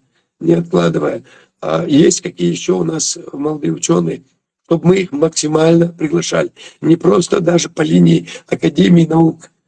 Мы найдем средства, мы обратимся к друзьям, мы обратимся к нашим братьям и соберем нужные деньги, но это небольшие деньги, чтобы поехать туда, провести несколько дней в качестве познавателя. Единственное, что я не успел сделать в Грузии, что у меня было в планах, воевать Султан Бурчашвили, дочка Пондер Локшек, он сейчас в Америке. У меня в планах было, конечно, я проведал нашего брата Джабраила Хангашвили, Çoğu çamok şuy. Dal marşal дальше. Аминь. Аминь. О, вы, Бога Гельч. Это человек, который очень много сделал для Ногчи, для нашей нации. Это человек, который возглавлял департамент. Я только по телефону поговорил с дочерьми, узнал, что операцию сделали, операции на ЦАУ, Диквайль. И мы собрались туда ехать. Я хотел после Конгресса ехать туда. Но обстоятельства сложились так, не от меня зависящие обстоятельства, что пришлось мне людей везти обратно. Да, людей вернуть. Хотя там, конечно, был наш, который изучает, Умар Бахшука, который пещеры изучает. Да, он прилетел. Да. Он даже прилетел. Наш спелеолог. Да. Он даже прилетел с Дубая со своим оператором, со своим дроном. Он хотел принять участие, и чтобы, зная, что мы повезу я в этот Панкиси, он хотел там делать еще и фильм сделать. Конечно, обязательно мы ее сделаем, но не от меня, я повторяю, зависящим причинам мне пришлось приехать оттуда. Очень важны вот эти моменты, поэтому Конгресс очень хорошо сейчас прошел. И я бы, понимаешь, Кудухаун и Иса писатель. Я хотел бы, конечно, пошла. Я вырос, его зная, его произведения читая. Я считал, в то время мы выросли все как один народ, мы вместе одни трудности пережили. И я, конечно, бы хотел бы запросто подбежать как младший, обнять его, там на Конгрессе. Но я не сделал этого. Я прошел мимо, и, получается, я игнорировал его. Почему? Потому что мне кажется, что нужно быть ответственным. И свое обращение я делал именно в связи с этим, что сегодня, будучи уже взрослым человеком, надо быть ответственным, не потакать желающим сеять рознь, не потакать желающим быть просто популярным в своей среде, среди своей нации. Сегодня не просто, чтобы не обольщало мнение, что его называют патриархом ингушской литературы. Какой патриарх? Патриарх — это вообще неподходящее слово. Но он должен был обратиться, не провоцируя, не наоборот еще замечания делая чеченцам, а наоборот обратиться как старший, как мудрый. Он должен был обратиться к своим почитателям, к своей нации он должен был обратиться. И хотя правда вылезла, и он, и все остальные оказались неправы, но им не хватает силы признать это. А было бы очень правильно, если бы старший, мудрый человек, не боясь того, что он потеряет какую-то часть, временно потеряет уважение, или там кто-то им будет недоволен, не собирая комплименты, он обратился к своим. Я бы с удовольствием к нему подбежал бы, и как младший его на руках бы нес бы везде по жизни. Я хотел бы так, но я поступаю по-другому. И штука собрать. Вот. У меня, знаешь, как вот Виктория, пошла. Это, как говорится, тут в этой плоскости я говорить ничего не могу, потому что в любом случае жизненный опыт каждого из нас, он дополнен своими мыслями. Это его выбор. Это его выбор. Да. Выбирает человек каждый свой, да. Это его выбор. Это, знаешь, самое главное, что в этой ситуации мы, когда еще, если вернуться чуть-чуть назад, в 18-19 году мы от многих людей, которых мы очень сильно любили и уважали, рассчитывали на слова, которые могли бы свести и довести бы до минимума вот этого всего вопроса. Но, к сожалению, в связи то ли с политическими, то ли какими-то личными амбициями, видать, не сложилось, не судьба, как говорится, но время расставит все по своим местам. Что касается султана, и всех, кто выезжает, вы знаете, Юня, я честно скажу, когда вот я Сулеймана вызывал, говорил в эфир, выходите, я для чего это, в принципе, делал? люди, весь мир живет за счет информации. Вот видишь, сегодня ты зашел, у нас определенное количество в Ютубе, здесь люди зашли, спрашивают, радуются, видят тебя. Вот эти моменты нужны, вот этот, чтобы люди хотя бы чуть-чуть отошли от этой депрессии, которой, скажу, хоть я не психолог, скажу, что очень люди, многие люди просто-напросто в реальной депрессии. Многие даже не понимают, какая информация есть, что есть вообще, что касаемо и истории, и всего остального. Поэтому, да, это был мой, я признаю, что это был мой, возможно, косяк. Невозможно, а есть косяк, раз тут пошла такая тема. Раз ты не отказываешься от своих слов, я тоже не буду отказываться от своих слов. Это мой косяк, что надо было, конечно, может быть. Ну, это и ночью хумлик свется душ. Так, яхиеч момент, что кадек ду, хотя яхиет юэштацер, гергел лоншфельш, дуа трехельч, на вастехельч, нет, надо вашуш. Но все-таки, что есть, то есть. Но, люди, теперь от первого, как говорится, вопроса, понятное дело, закончился. Я как раз сейчас включу комментарии и людям ответим на вопросы. Вот вкратце, что по мемориалу, который есть, закончился, не закончился. Как обстоят вкратце вот это, чтобы ты рассказал, чтобы мы уже могли открыть и ответить на вопросы людей. Башлам, наверное... Если это не секретная информация.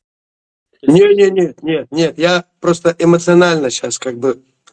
Хайбах, мемориал, ты меня понимаешь, хуром пуцнул сразу. Вот, И вот все люди, которые мы там работали, и вот сейчас буквально на днях осталось только чисто, наверное, веничком подмести, прибраться. То есть тогда я уже камень закончил, и я оттуда уже недели 2, как меня там уж нету. Ребята там заканчивали рядом, который объект, там, крышу сделать, навес, там, еще что-то. А как раз эти плиты, которые в самой конюшне, то, что тогда мы обратились, что вот именно те плиты, которые лежали на полу, на чем сжигали людей, чтобы эти же плиты положили сейчас, будет основанием этого самого конюшни. Все сделано хорошо, все сделано по совести. Для меня, наверное, одна из тех важных вещей, не потому что у меня мало этих событий в жизни важных, их очень много, но я бы поставил бы себе в заслугу, себе лично в удовольствие, что я доволен сам собой, что я имел честь поработать на этом объекте. Наверное, мне очень сильно нужно было это единение. Когда ты работаешь на любую физическую работу, ты там делаешь, а у тебя все время мысли, ты находишься, где ты стоишь, какие горы. Вокруг, когда тебя все памятники истории, тысячелетние памятники истории, когда приезжают археологи и говорят, вы даже не представляете, что у вас в любом месте копни, у вас везде здесь городище, поселение. И ты понимаешь, что ты остаешься, когда даже там ни света, ни газа, никаких условий нету жить. То есть и вечерами стемнеет все, то есть как бы ты можешь фонарик включить, телефона нету, то есть ничего нет. И ты остаешься в большей части с мыслями один на один. И это все анализируешь. Тебе многое, то, что тебе казалось важным, тебе становится неважным. У тебя приоритеты меняются. И ты по-другому совершенно относишься к той воде, которую ты можешь просто черпать с речки, выпить ее. То есть там также собрать эту ягоды или еще что-то, пойти каким-то разрушенным нашим строением, пройтись по ним. Когда ты мысленно разговариваешь с теми убиенными, которые ты представляешь их четко, находясь в этих стенах этой конюшни, ты представляешь горе и сознание людей, которые видят, что их начали сжигать, как они кидаются на эти ворота, и там пулеметчики расстреливают трупы, горы трупов лежат. Представляешь этих обреков, которые смогли сбежать туда, в горы. И они беспомощно, наверняка, рыдая, они наблюдали с гор, с вершин, наблюдали, как горит. И там солдаты сжигают чеченских женщин, стариков, мужчин. И представляешь их, когда они вернулись туда, после 3 дня они еще охраняли, НКВДшники охраняли. И представляешь, как когда они вернулись туда и поднимали эти тела, пытались поднимать тела, а они, разваренное мясо, она, просто кости оставались в руках, все это выпадало. Как они все это переносили и хоронили. И ты это все представляешь. И, конечно, это... Поэтому я говорю, что Хайбах, я благодарен каждому в твоем лице, я сейчас с тобой разговариваю, которые откликнулись на мою просьбу, предложение, чтобы не говорить слово акция, камень Хайбаха. Почему? Потому что то, что я чувствовал, то, что я чувствую, мне хотелось, чтобы сделать каждого в этом замечательном деле сопричастным. Чтобы ты точно так же, положивший один камень, ты точно так же, один из там, десятков тысяч камней, чтобы ты точно так же, как и я, мог говорить своим детям, своим друзьям, своим ученикам, что ты лично принимал участие в строительстве этого мемориала. Потому что это эмоция, это каждый человек выезжает специально туда, едет туда посмотреть, что это такое. Каждый человек, всегда он искренне хочет положить это участие, принять участие. Он хочет быть сопричастным. Больше того, он, находясь там, он точно так же мыслит, он точно так же на его сердце боль, его сердце плачет. И понятно, что у нас в истории таких, к сожалению, страшных страниц очень много, их тысячи, тысячи и тысячи. И мне важно еще один очень важный момент, что видишь, как жизнь идет. Если еще 5 лет назад даже, когда было нежелательно об этом говорить, и я тогда обратился к своим друзьям в Фейсбуке, в Инстаграме тогда, сказал, что на 23 февраля я ворота открыл, и у меня ездят похороны во дворе тем убиенным моей нации. И меня поддержали тысячи людей, и чеченцев, и ингушей. Видишь, как жизнь меняется. Сегодня власть Чеченской Республики, и это надо говорить, сегодня они финансируют этот проект. Они полностью профинансировали этот проект от и до. И они сказали, это власти решили, какой это будет мемориал. Они не смотрели на дороговизну или дешевизну. Они согласовали с главой проект и профинансировали. Поэтому все мы, и те, кто финансировал, и те, кто работал там, и те, кто приезжал, камень ложил туда, все мы, тысячи человек, тысячи, мы все являемся соучастниками и создателями этого мемориала. Поэтому я на тебя смотрю, кроме дополнительного, еще в копилку моего уважения к тебе, Башлам, лично. У меня появилась еще одна мотивация, что ты мой брат, который вместе со мной вложил этот камень.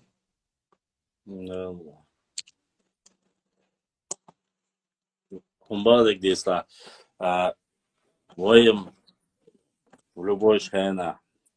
Конечно, хотелось бы и будем надеяться, что такие проекты и в дальнейшем, конечно, у нас непривычно говорить или такая у нас этика, что мы в лицо не говорим, но я и тогда, это после того, как вернулся оттуда, о тебе, о Султане, и видео, и в Ютубе, сотни и тысячи комментариев, когда мы говорили, обсуждали. Благо, что есть люди, и что наша Родина держится на людях искренних и патриотически настроенных. Конечно, можно много говорить, можно много судить о том, с края, с какого края зайти, сесть и рассказывать, как же было бы хорошо, а вот вы делаете неправильно, а я бы вот сделал вот так, а я бы вот сделал так.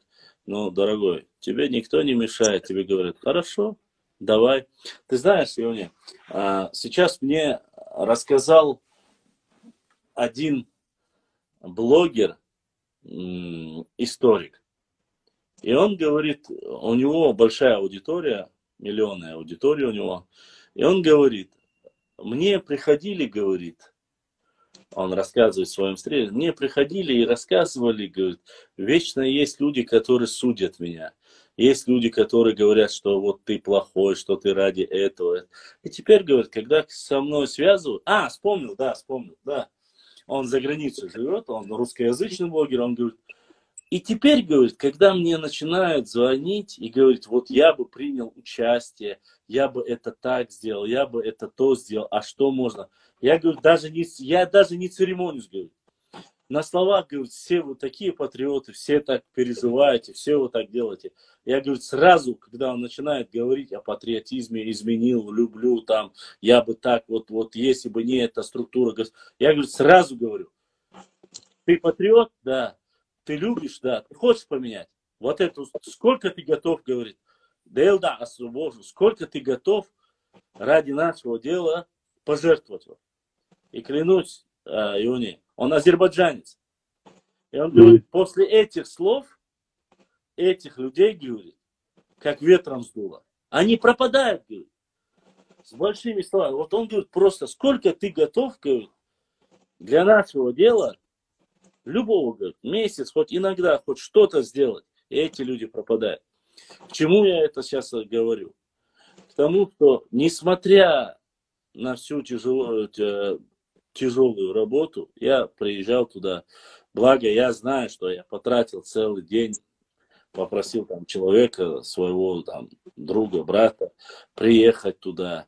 Один день. Я знаю, какие бывают даже поехать туда затраты, как это сложно, как это нужно с людьми говорить. А вы один день, то, что я провел, а вы были люди, тебя в твоем лице и всех остальных были люди, которые там проводили месяц, 2 месяца, 3 месяца. И многие проекты, как ты разговаривал, вот ты не просто по твоим, как ты разговаривал с каждым камнем, как ты с любовью рассказывал не о себе любимом, не о своей работе, как ты рассказывал о султане, как ты рассказывал о животных, о соседях, которые пришли помочь, как ты рассказывал о каждом приезжем.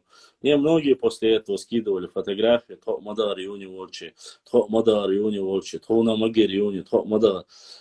я был рад, я понял, что люди простые, искренние, которые не обещают, которые ничего, просто берут и помогают, что таких людей больше. И когда за дело берутся люди некорыстные в твоем лице, в лице султана и всех остальных, работа идет. И простых людей становится все больше и больше. Вначале, конечно, нам трудно. Я это рассказываю в каждом эфире. Это трудно. Это трудно под натиском всей этой политической конъюнктуры и всего остального. Это все трудно осознать, понять и сдержать всю эту.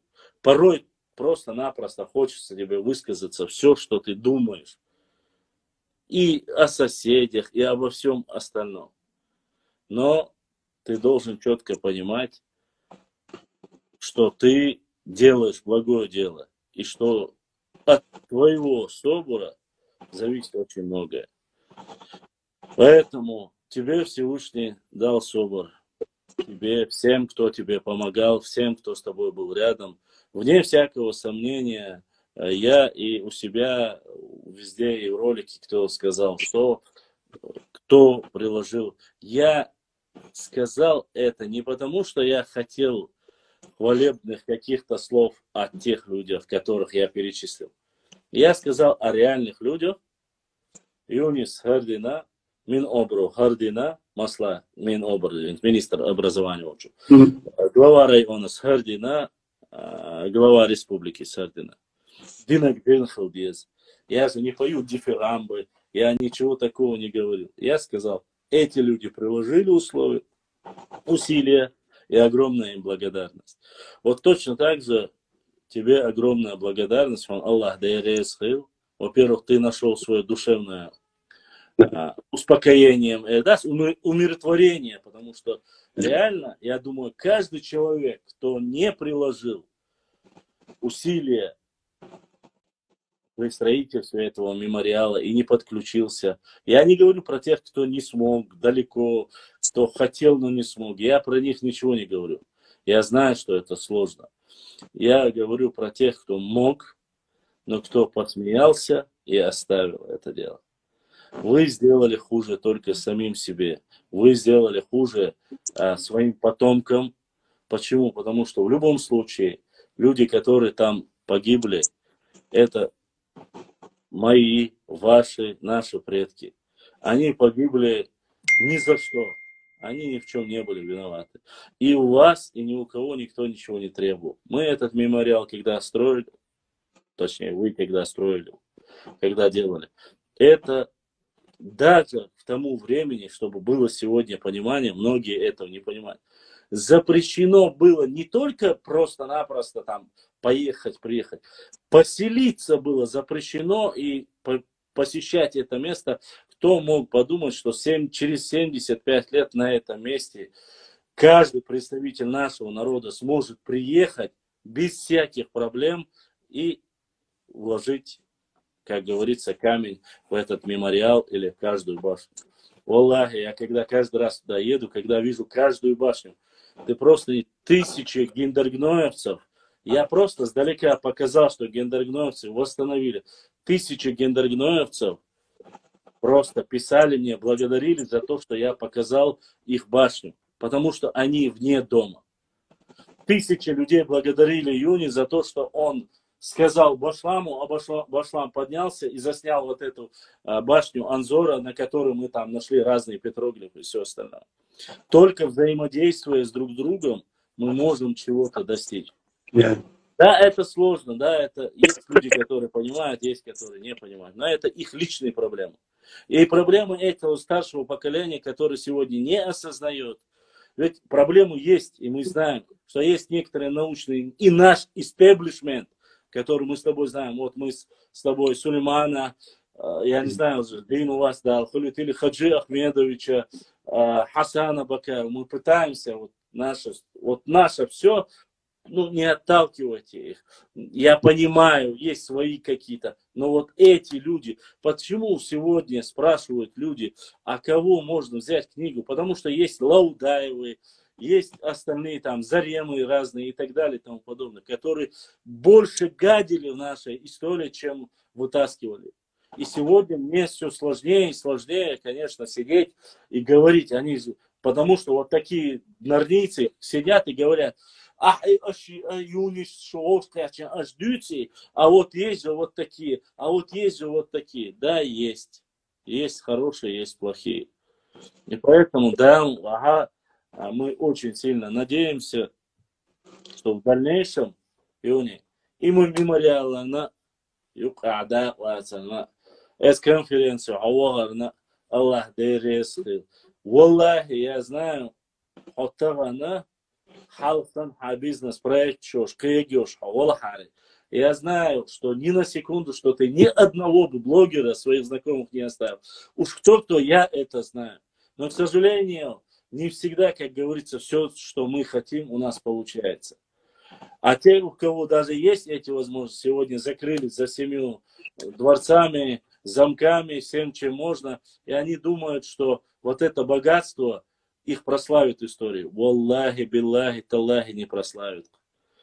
Прославить сегодня в истории себя и свое имя, и свое поколение можно только любовью к своей родине, отношению вот к таким комплексам, башенным комплексам, дорогам, всем, что год, мы с тобой обсуждали, ты помнишь, нет, не знаю, год тому назад, когда мне говорят знаменское, мне плохо. Это не знаменское. Понимаешь? И вот сегодня мне взрослый человек в Фейсбуке, мне прислали скрин, я сегодня это ты слышал, не слышал, я не знаю, написал, вот развели тут всякую башламевщину, пишут то Алания, то Нахчи, то Дзурдзуки, то другое. Но я говорю, а я ему зашел, я ему написал, Хадухвахай, Хавала, Юнисан Хавала, Султаник, Султан, интернет, дикция, Хавала, Умар Вала, вот он наш спелеолог, один из самых лучших. Хадулиш, только взаимодействие. Везде нормальные люди взаимодействуют. Я не Ларри Кинг, понимаешь? И ты не являешься там Кусто. Мы должны взаимодействовать. И только вот Ты посмотри, сколько людей позитивных. Я вот сижу сейчас, смотрю комментарии, как они благодарят тебя. Но это же плюс мне. Потому что если мы вот так будем одним кольцом придерживаться, помогать друг другу, мы узнаем все больше и больше. Валлахи, я эти моменты понимаю. Но есть и проблемы, которые я там очень всегда, ты меня и говорил, вот ты более ограниченный, я свободный, ты более ограниченный, я более свободный. Да, это так, абсолютно верно. Ты свободный человек, ты свободный бизнесмен, исследователь. Да, относительно, все мы относительно, как говорится. И все это, оно понятно. Но мы на каких-то своих общих волнах мы можем говорить. Об остальном можно просто в директ зайти,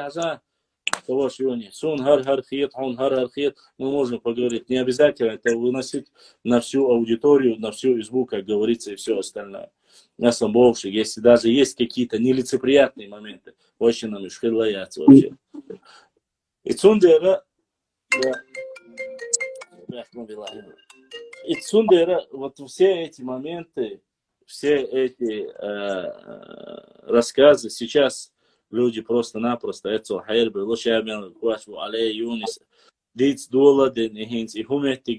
почему мы не знаем об этом.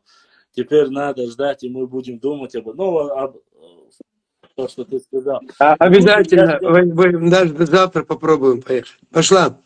Сега Волша, и опять же, его так Бог. Вот и Хайбахяц, Сунец, и с годами становишься более сентиментальным, понятно. Второе, любовь ума, махуш, лица, прочувствована. И сега сумбойзом был, и веришь, да, свет, болбинш. Рошни Чурбуиш, те же Шимаевы, просто молодые ребята есть, постарше есть. Эти 3 месяца просто выжили сын Айнатха. Это уже отношения, которые на всю жизнь, на будущее. Те люди, которые приезжали туда, с которыми мы садились, там чай пили, общались, они у меня остались в памяти, как и ты приезжал. Я еще раз повторяю, ты стал для меня роднее, потому что мы с тобой там были. Мы с тобой как будто в армии вместе служили. Да. И что-то это... Худган, я маленький, хочу один пример привести. Ты можешь дальше смело это рассказывать. Это очень хороший такой случай. Мне о нем рассказал один, не буду называть ни фамилии, ни имена, один из командиров нашего отряда, спецотряда в Сирии, вот сейчас, которые были несколько лет назад. Там же был большой отряд чеченцев в Сирии. И вот он рассказывает. К нам, говорит, ногчим обидчика аж, мухаджидж, халхда бахш. Тига абу хейчин, абу дога, абу. И вот каждый от них, вот с каждого места, Сейца делегат, войти в окна хавоги, ищ хунядинак, башлам, эрдохай, в командире. Башлам, ховолч дах, вави, зерцига, молдишь, маулит прочитаем, там, то-то. Другой приезжает, ты к нам приезжай, туда приезжай, те туда зовут. И он говорит, я им говорю, говорит, давайте, говорит, у меня здесь есть, говорит, возможность, я могу хоть 100 баранов, говорит, сразу сварить, чаны сделать, все, пузашат, дырши, шугоу, штуха, у себя на базе. Говорит, все здесь наши ребята будут. Говорит, и мы вместе все давайте соберемся здесь.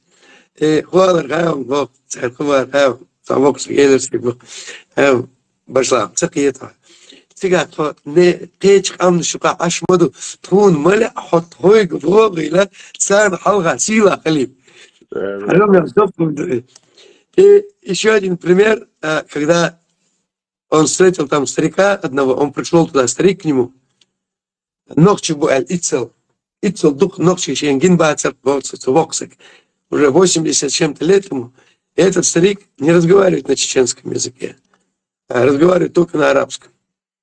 И этот наш командир ему говорит, а как это так, ты не разговариваешь, как это ты не разговариваешь на чеченском языке? И он говорит ему, ну, Башлам, мы договорились, что это там полковника или кто. Он к нему обратился и говорит, я, говорит, в 5-летнем возрасте потерял, говорит, и отца, и мать. Я, говорит, рос совершенно в другой среде, но я знал, что я чеченец. Я вырос не с чеченцами даже, но я знал, что я чеченец. И я поэтому чеченского языка не знаю. Но если ты хочешь проверить, что ногчу яваться, дай мне возможность себя сумару Аллах, садаги ладуга, айдаги ладуги та садаги сумараволи. Что ногчу яваться, так он хурдом бацу. Докум дальше. Бажлам. Докум дальше. Садаго дючердон. Мое сердце твоему сердцу расскажет, когда я тебя буду обнимать, какой я чеченец.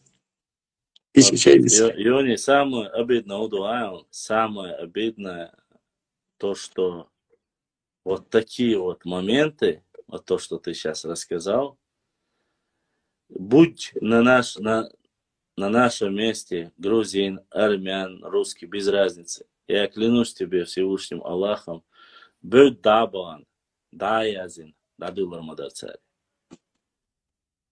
Наша проблема заключается в том, что мы как раз таки вот такие моменты не фиксируем. Я тебе клянусь, вот этот момент показывает человеку 80 лет, под 80 лет. Да. 80 Каково должно было быть вырасти 80 лет ни в своей стране, ни среди своего народа, вырасти среди этого, пройти через все это. И сегодня даже которая ситуация, несмотря на политическую конъюнктуру, они на стороне России, арабы на стороне себя, там, арабского, несмотря на все это, переборов все это, этот человек пришел, сказав, не просто сказал, ни один из поэтов, писателей не мог бы так красиво это передать, как он это сделал на нашем родном языке. Асами, иншаллах, обязательно я зафиксирую там под другими именами, я это напишу, да. Я тебе дам даже возможность, я лично разговаривал с этим человеком, который мне это рассказывал. Этот боевой военачальник наш. Вот, поэтому я... Вот эти моменты, они важны с точки зрения, не важно, что этот человек сам военный, важно то, что вот этот мудрый старый человек с чеченской кровью смог это донести, и как красиво. И сегодняшняя молодежь, крайне фанатичная, левая, правая, я не знаю, они бы начали бы обсуждать, он недостойно. И мадат сега важно в регионе. Важно другое. Человек, не зная языка, через 80 лет, не зная этого человека, просто с его родины, это вот так это нужно преподносить. Вот так это нужно показывать, чтобы на масал иетит гергелу лилдар, шекам дезер, шенах безер, иштедади что. Но, к сожалению, сейчас есть некоторые люди, когда ты идешь, я знаю, что есть и хорошие, и плохие. Я видел на вокзалах разных людей, в разных местах, и ты видел, наверное, которые больше порочат и позорят. Мы не про этих людей говорим, мы не про болезнь говорим, наркомания или алкоголь. Мы говорим про людей, которых большинство нормальных, которые ведут себя достойно. И это благодаря, в первую очередь, что они мусульмане, что они нохчи, и что они любят свою родину и свой народ. И никакие деньги, барыши и все что угодно, ничего это не заменит. Вот мы с тобой разговариваем, человек, который, в принципе, он просто зашел, написал, там, Русланбек, юнит ер Алла задонатить иначе. Бог Худон Альча, сегодня есть люди, которые могут себя достойно показать и достойно вести. Речь же не идет о каких-то там больших там финансовых вложениях и всего остального. Если услышал какой-то проект, Аллахи, сон, я моя подписчик, они знают, что у меня сейчас есть какие-то проблемы, какие-то конкурсы на телефоны, какие-то конкурсы там на обувь, указать. А мне стыдно. Я сам участвую в этом. Я не делаю, я только по своей работе непосредственно. Дик конкурсу, я просто лайкаю, кто бы не прислал про их конкурс, если это достойно. Я понимаю, что он хочет, чтобы мне было хорошо. А я хочу сделать со своей стороны. И вот точно так же, касающиеся хайбаха, касающиеся дороги, воды, родины, трафарета у тебя на твоей родине, истории, книжки, все что угодно, ты можешь это делать. Тебе не нужны для этого огромные там финансы. Я тебе хочу, я знаю, что мы сейчас как-то волна какая-то патриотическая, но я тебе, как говорится, без дегтя не обходится бочка меда. Я поехал до твоего приезда, я тебе рассказал, нет, не знаю. Я поехал на третьей мечети.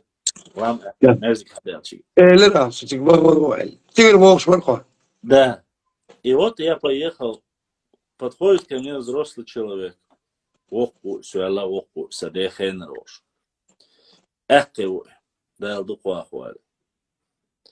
он мне говорит, это был Бахцо, то ли 60-й год, то ли 70-й год. Послушай, мы жили в Бамуте, Бахцо. Ну, он рассказывает, бунтадыр Бахшаш. Я был маленьким Бахцо в то время. Ну, маленький, как там, лет, может, 10-15. Я шлам ахкабуш. Асун пурб хаттин де ребят и амана туцала сёкто пурб даладал идите лячен эфири муалви сахашен муда ди саха. Я смотрю тебя через YouTube, Бахцо, сайхайлик дослышишь. Это было 60-й, конец 60-х, начало 70-х годов, Бахцо. К нам, говорит, один день пришли люди, 3 человека, Бахцо, или 2 человека. Июни, это конец 69-й, 70-й годы, чтобы ты понял. Ты поймешь, о чем я говорю, и о чем ты волшился. Они пришли и начали, говорит, разговаривать с моим отцом. Скоро будет перепись. И когда... вот, как раз то ли 57-й чудо. Будут паспорта выдавать Бахцо. И паспорта выдавать, я сейчас помню, старые советские, там писалось национальность. Yeah. Ингуш язила сила хиронха. Аллаху Акбар. Дели дождь, дели он свой эвен, и цадить не хари, ас идуется на свой эвен, между хадуар случайно.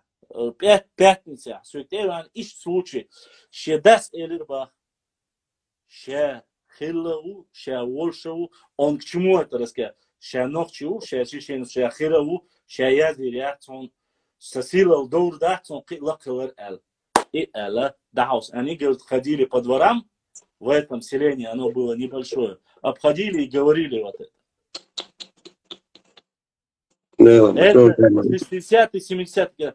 И когда он мне это почему говорил, я не понимал, Я думал, может, он что-то против, может, какая-то апатия. Он говорит, нет, это я говорю, говорит, я у тебя в эфирах сижу, говорит, я вижу.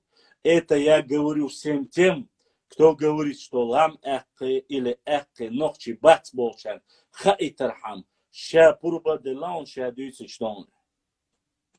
Ша пурба де лаун, ша фил случай он, ша ти, ша дети, ша дег элирцу, ша даст сундел должва, пардон, и что дон, тхохиладу, цел нохчи, хокоман том, хирроштон, алла, ишти камел дерцус. Nela, tsuren duin, de dok kom dok ist. Alle duin da derim in gamel yosh. In salato dak sedon we. In ze adi surgo uchrena.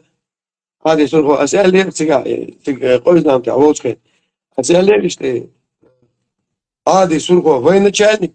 Это же был военачальник. Ши отряд шел, ша мысль галил шел, ши турпол прям халак. Реберт очень с князем, когда он сражение сделал, забрал земли, убил этого кабардинского князя, раздал эти земли ингушским, вот нынешним ингушским там беднякам, эти земли раздал, сделал их свободными и ушел оттуда. В честь него селение Ады Сурхов было названо. Когда сколько проклятий в мой адрес было, 1 000 000 проклятий, они тут с пеной у рта тут прилетали, грозились через минуту быть у меня чуть ли не на ковре самолете прилетят. А смысл какой? Смысл никакого, это просто им показалось, что они уже привыкли, что Сурхохи, село, это их родственник, это их там какой-то, и их, чтобы кто-то там, чеченец, пришел когда-то, освобождал, помогал, уже это их коробит, это они воспринимают как личное оскорбление. Ну, это так, глупость. Так вот моим точно так же, Юна Хадешу, мне вот сейчас прислала одна из наших сестер, подписчиц, она прислала и говорит, что вот ей прислали сообщение, там, якобы, в кавычках, какой-то адык рассказывает, что Сунжинский район и Сунжинский, Малгобекский район никогда не были чеченскими. Их сразу же отдали после чумы в Горской республике 1922 Ингушетии. Я не знаю, что это за кабардинец. Мне обидно было бы не знать свою историю. Во-первых. Во-вторых, что касается этих земель и Малой Кабарды, что эти земли были проданы Беком Черкасским, хозяином этих земель. Проданы они были России. Россия туда подселила терских казаков. И там, кроме чеченцев, были в основном терские казаки. Это все известные факты. Но когда ты это начинаешь говорить, Юния, то ты, конечно же, становишься врагом. Я же, опять же, я не рассказываю, чтобы говорить или вредить кому-то. Этот человек рассказал мне эту реальную историю, этот полевой материал, только для того, чтобы показать, что они были и есть, всегда были, есть чеченцами, но в чудушеша. Он для этого показал это, понимаешь? А что касается остальных моментов, делали эти люди это, не делали люди это, сказали, ну, что ты можешь сделать? Сила хиру, в чем заключается на сегодняшний день? Вот пока мы с тобой говорили здесь, разговаривали, один написал, вот везде пишут, что какого-то числа 23-го года депортируют всех ингушей в Сибирь и в Киргизию. Ты слышал об этом? Что ты думаешь, Алязин? Мы пока сейчас с тобой разговариваем. Я честно скажу, я этот фейк видел. Я бы его и опроверг, если бы это касалось меня. Понимаешь? Но это такая ерунда, такая чушь, что даже стыдно и позорно это обсуждать.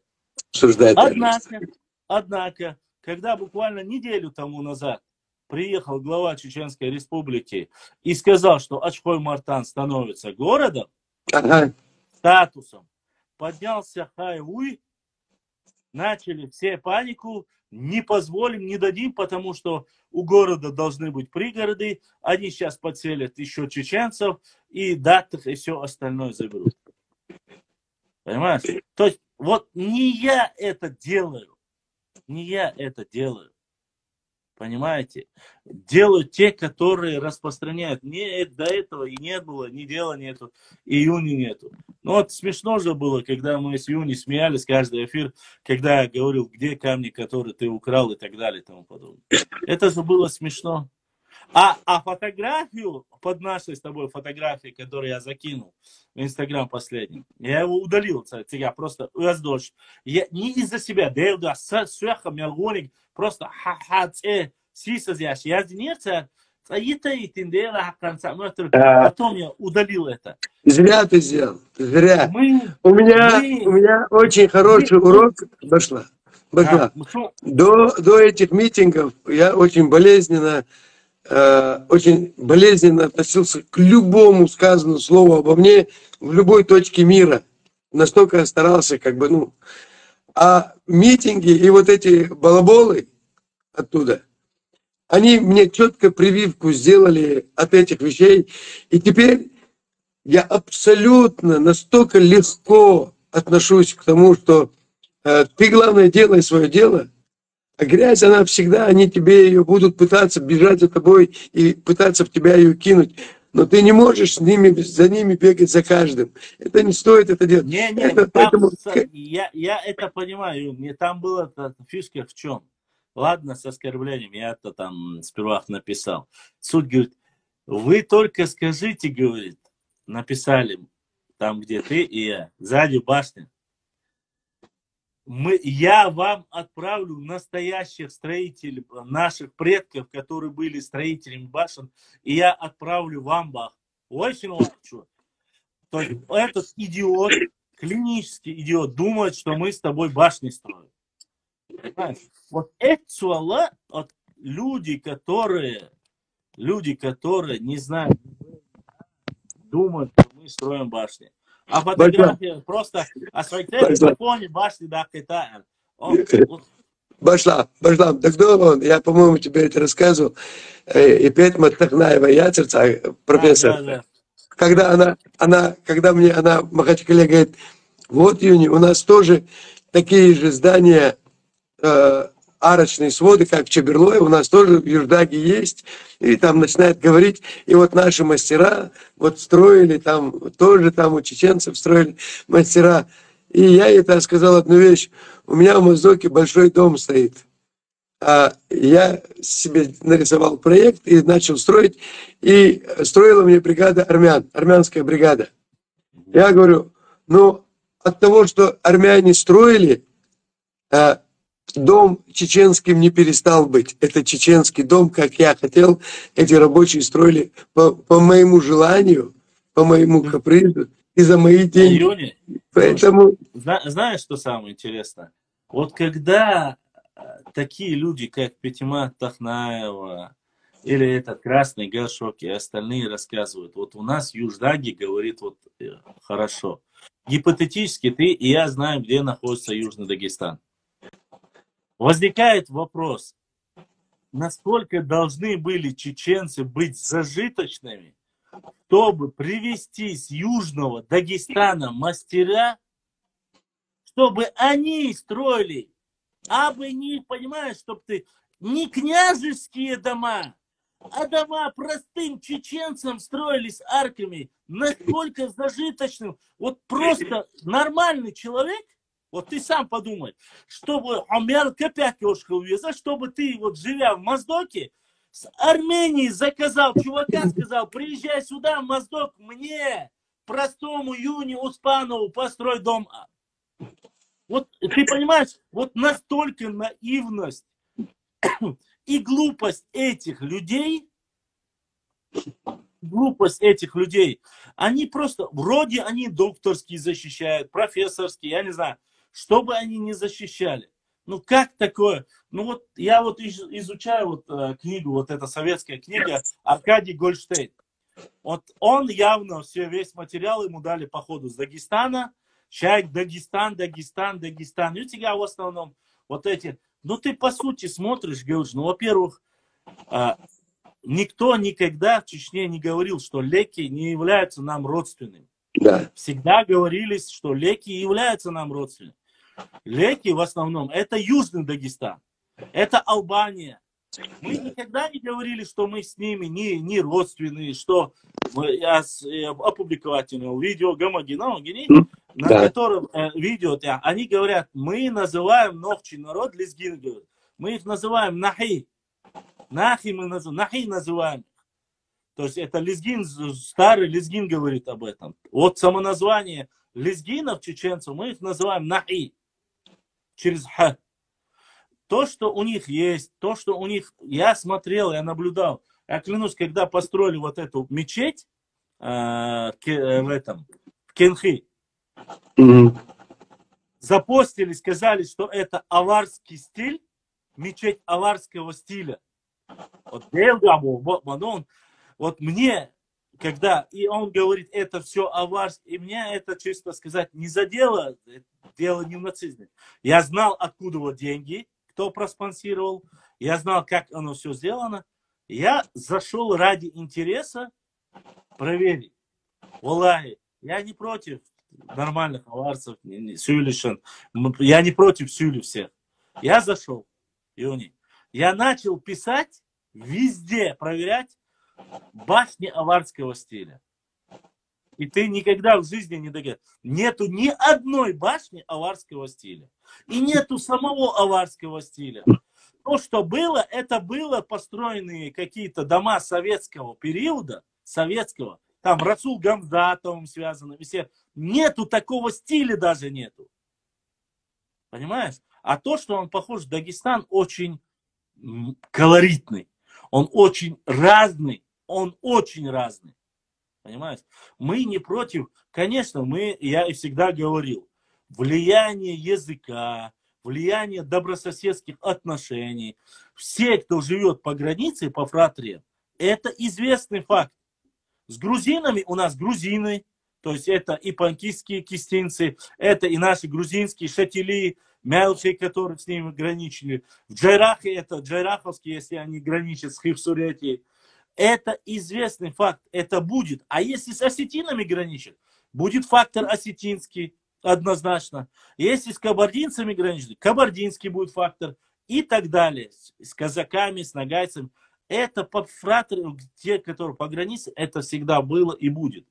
Но человек, который тебе сегодня будет говорить, но даже ты, человек, который не в упрек тебе, не защищал докторскую диссертацию, не защищал ничего, ты обладаешь лучше полевым материалом за счет того, что твои корни с этого Чеберлоевского района, Эцметтир, Айорма, что ты знаешь все. Я видел твои лекции, как ты проводил для гостей. Это все известно. Я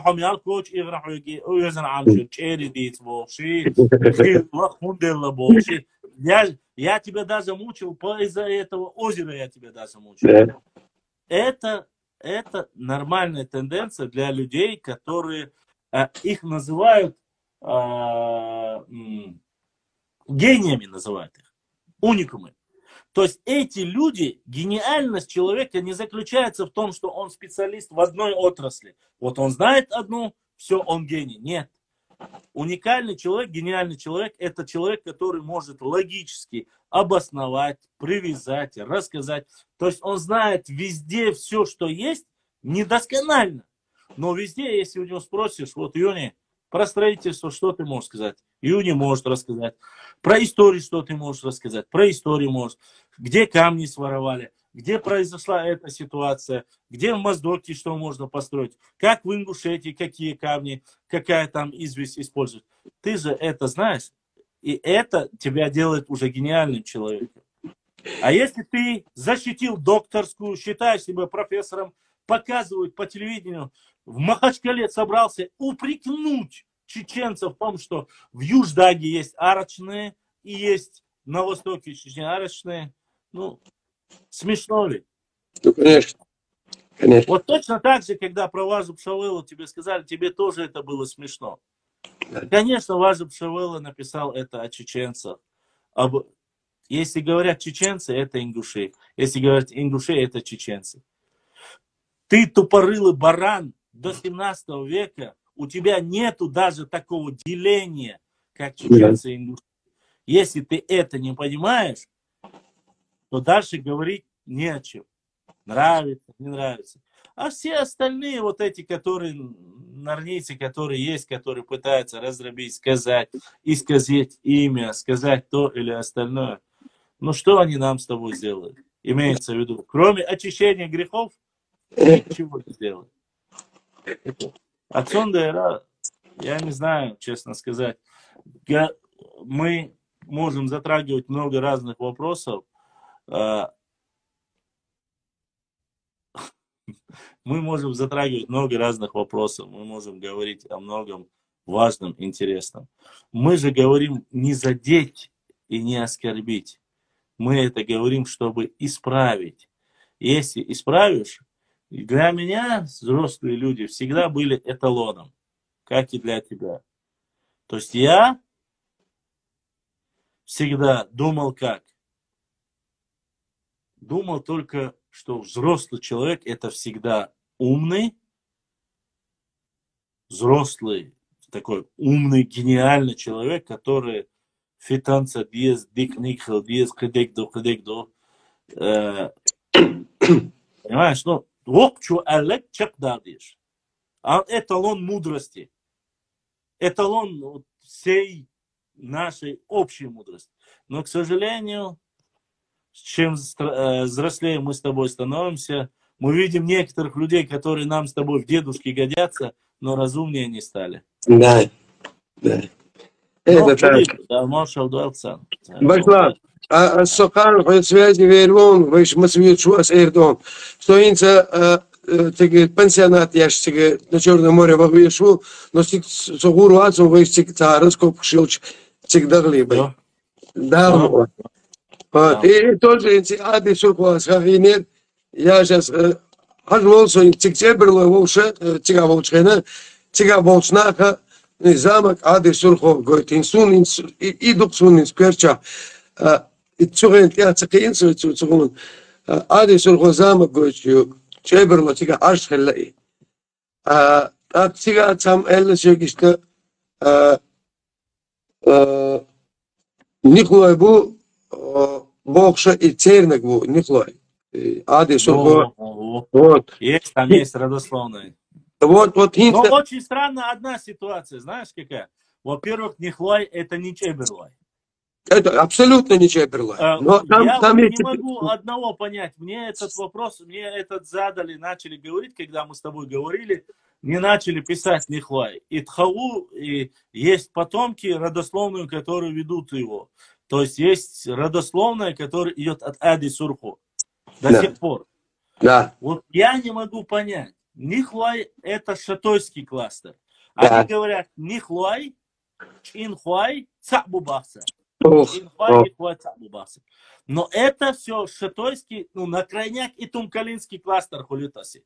Но не Чеберлоевский. А Тигамуду хан. А вот Тигамуду хан. Тигаха и Ади Сурху Жимволчхена. Ненхуай, да, я слышу. Ненхуай, Тигарбар. Тигвар. А ühtüm Ади Сурху Айлерта Айнху. Айлерта Теркистя. Айлерта Айнху. Это тоже есть свидетельство. То есть он, как будучи военачальником, естественно, у него, грубо говоря, были свои резиденции. Точно так же, где казалось... Ну, может быть, просто-напросто он и по своим территориям, когда его должна была его помощь, он просто выезжал со своей ратью и наказывал не самых доброжелательных. Да. Поэтому, естественно, с Богом вопросов очень много. Пошла. Да, ладно. Я боюсь, сейчас у меня зарядка закончится. Все, интервал, может быть, полезный, не полезный. Я тебе был сегодня с тобой в эфире. Да, о своей связи, верю, Гурдувай. Эту сенсацию должен ты громко будешь объявить и сказать. И от Султана Исаева, извини меня, я московских профессоров, я из них заставлю всю информацию выложить тебе, а ты дальше уже распоряжайся. Да, все. Да, برسا بالوي. Да, برسا بال. ده رئيس خير عليه وتشتغل مسخون. Да, في ده لا برسا. بيستيق عليه وغير عيونه. Э, Ну так, я понимаю, Амин, у тебя, у Бено, Бенаси, у вас просто такое настроение. С одной стороны, вы показываете свой пофигизм к разговору, который мы ведем, а с другой стороны, это некая ирония и сарказм. Форель хлят, дети, худой, мудой. Ну, вы прекрасно знаете, что он давно там не работает. Вы прекрасно знаете, что у людей по-разному внутреннее состояние бывает после смены работы и всего остального. Вот зачем вот это вот? Взрослые вы люди, одна красавица, другая вам, мой брат Бену. Вот, ну зачем вы этим занимаетесь? Вы вроде не норнийцы. Я с вас просто-напросто тащусь. Как вы только... Ой, да ладно. Огонь так.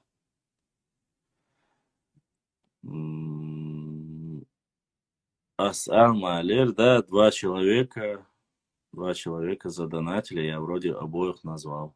Да, ДРС, да, Луклах, да.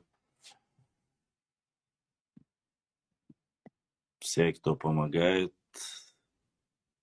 ДРС, Ибраим, вопросы, если есть вопросы, задавайте, если нету, то мы башлам. Они меня называют немкой. Мужухоева. Ну, какая ты немка? Не знаю. Вроде бы.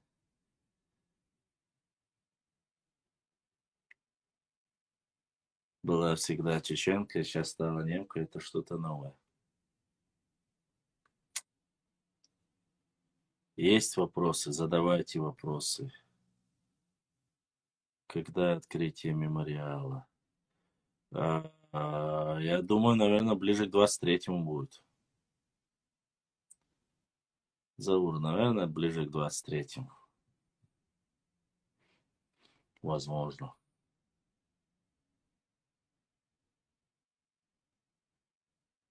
Но сейчас навряд ли будут.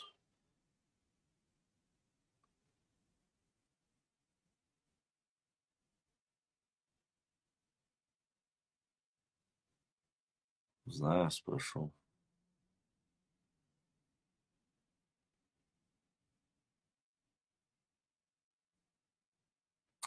Так, есть еще.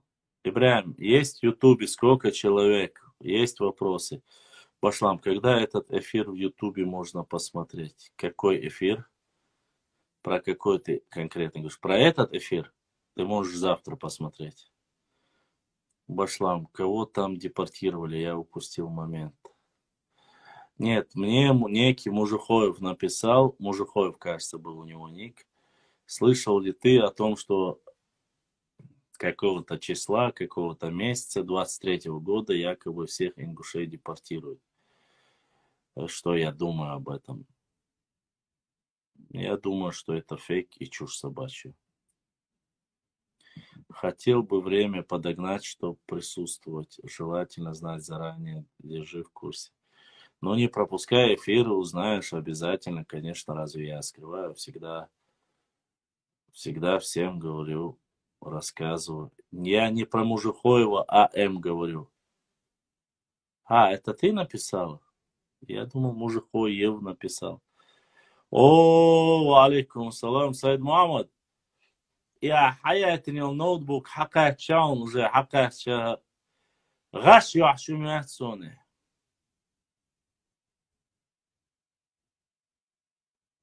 Это такой бред пошлам. Я видел этот указ, случаи там опасности перемещать население, там про ингушей даже намекать. Я же говорю, это фейк. Вообще фейк. Кто на нас наступает? Уже таких войн и нету вообще.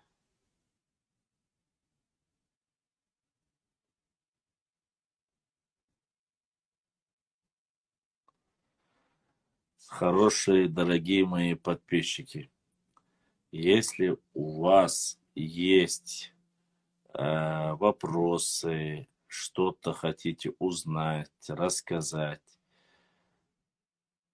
действуйте. Если же нету, тогда я уже завершу свой стрим. Потому что мне каждая минута, как говорится, дорога. Как раньше, просто так сидеть часами впустую гонять я не могу. Башлам, если вокруг тебя нет новостей, их же надо создать. Возможно. Ассаламу алейкум, ваша за собор, ваша хаму, как мама, как ты за собор. ДРС, Афган 020, Далсей Дуэл. Я пока так себе держусь, но мама тоже, альхамдулилlah, динаю, мукшаю, белгия, танцани, Далсей Дуэл за собор. Дал дупа ахуа. У меня пока дела не лучшим образом, но мы работаем, я не сдаюсь. Пока делюсь с вами всем, чем могу. Новостями, стрим, все провожу, все в рабочем. Пятница, суббота, воскресенье. Если у меня есть возможность финансовую, я провожу. Если финансовой нету, то я пропадаю. Так что не судите сильно. Я про них имею в виду, понятно. Да, и не забывайте, у нас есть свой сайт www.bashlam-39.com. Так что там можете посмотреть фильмы, там можете посмотреть книги электронные про нашу историю. Там интересные викторины. Мы, конечно, дорабатываем, работаем над этим. И по мере возможности будем делать. Опять же, мою душу. Дейну, Башлам, посмотри ролик Филиппа Экзянца. Я, кажется, смотрел его. Смотрел. Держитесь, бая. Держимся. Не только держимся. И будем держаться.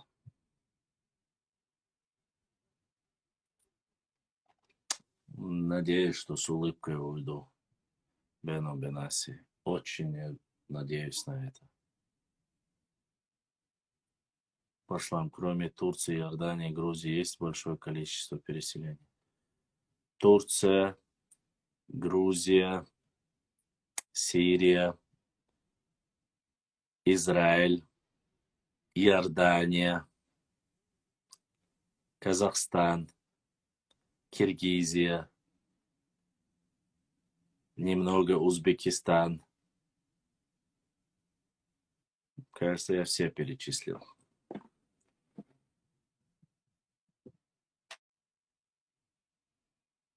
Аль-Хафс. Вот вроде бы все перечислил. Я не говорю про европейские. Так-то небольшая делегация есть в Египте. Если ты про мухаджиров говоришь, да, конечно, есть. В Израиле очень большое количество чеченцев есть.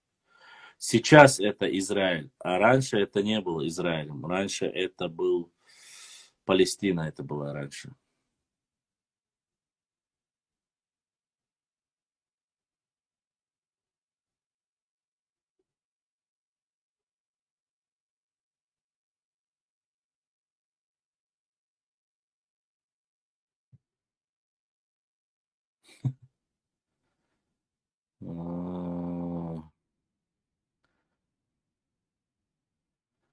Только что вот прислали мне, закидывают один из нарнийских сайтов.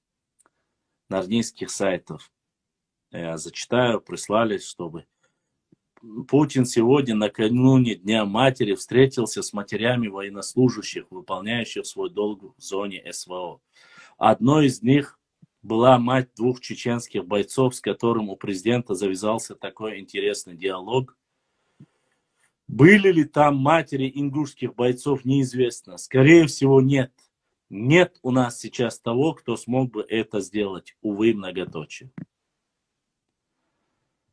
Это, конечно...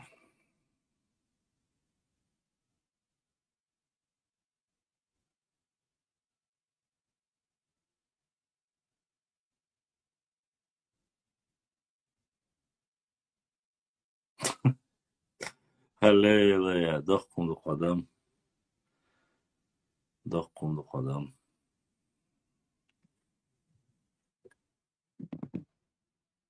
Башлам, ты в курсе, что норнийцы выпустили книгу Расул, этой книге уже 3 года. Мы это публиковали. Это еще когда был живой Нурдин Казоев. Он в этом принял участие. Мы это знаем.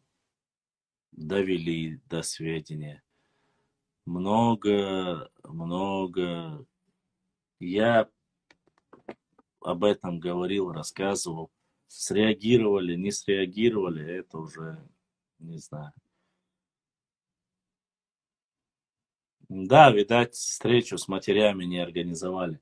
Типа говорят, что наш глава региона смог сделать так, чтобы он встретился, президент России встретился с чеченскими матерями, что сделал с ним селфи, и рассказывает, что вот какие хорошие отношения, и не стоит строить иллюзии, что к ним он будет хорошим, пока он к нам хороший. Вот такие вот между строк байдовины, короче. Вот такие вот дела.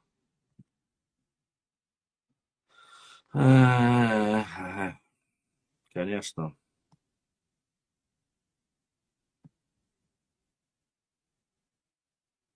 Так, вопросы. Есть вопросы?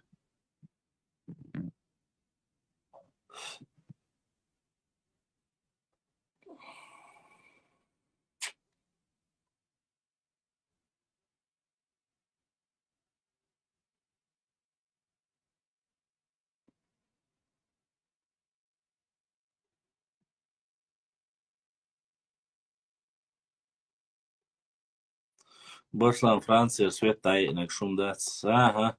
Обычно свет дай хайон. Чечен Нур Энерго ош, цаиш компания хуза. Вот. Цар дайок со свет хабоги дуканёч. Даяк, да было нахуй свет уатва. Около дох кихтлатин. Ахш далуа срочно, ахш далуа. Цар даякин свет. Шу Франция, хей Норвегия, хадаяктин сунцахаун. Хотя догадываюсь. Башлам. О абугошцах есть новая информация. Ну вот как раз о них я и говорил, об абугошцах нету информации, кроме того, что это чеченцы, которые переехали во время мухаджирства и поселились в Палестине. Ныне это территория уже Израиля. По всей видимости, нам всем нужно делать дуа, постоянно дуа, чтобы нас много было. Кто просит Всевышнего Бартхалит, Вайнзулам, Диашмял, Век, Даса Цвеэл. Амин, амин, амин. Согласен с тобой. Это пишет Интерпол Ньюс. Хузачо ездил. Дела Сайд Мухаммад. Ездила. Yok, ездила Эльдацис, но как-то так.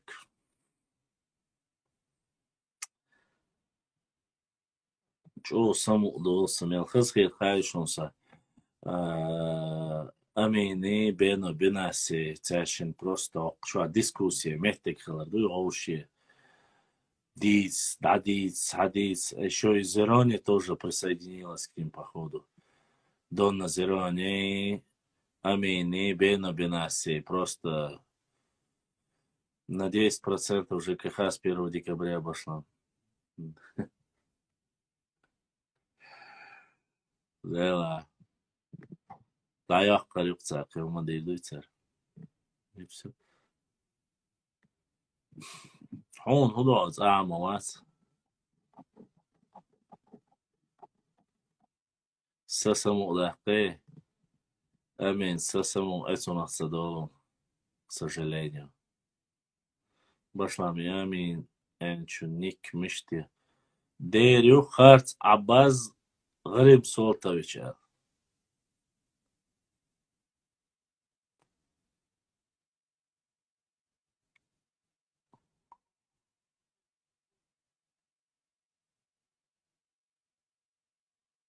Самагахты далдая берти öyle. Майор. Ага, öyle.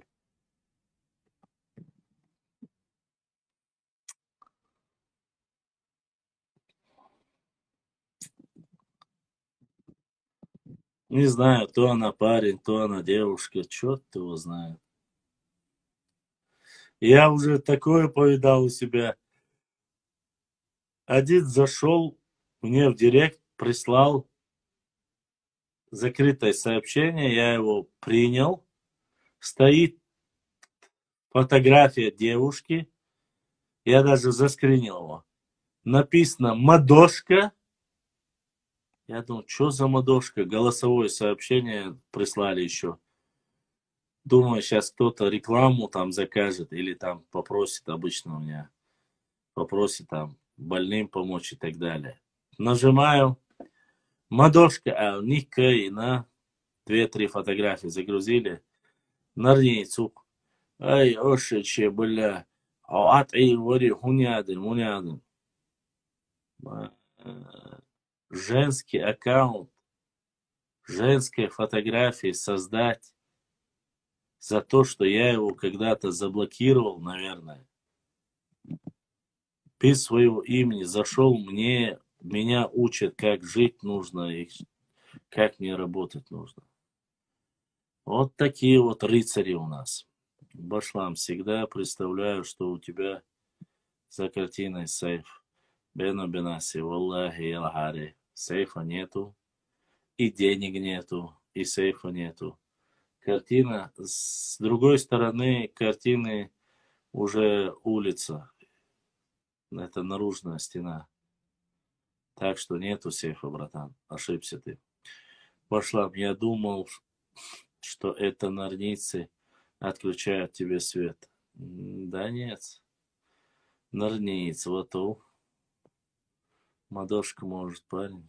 Ага. Да, конечно, Башлам, ты, надеюсь, не продал мою монету. Да нет, аудиц твою монету. Ты думаешь, их купит кто-нибудь, чертова? Вот ты интересный. Цена, чувак, я их убрал, они где-то там должны лежать. Я даже не знаю, где они, но я посмотрю. Цена, чувак, где их Там советский Цакпяк регион Советский Союз очень мелчимер. И стажим умею вообще.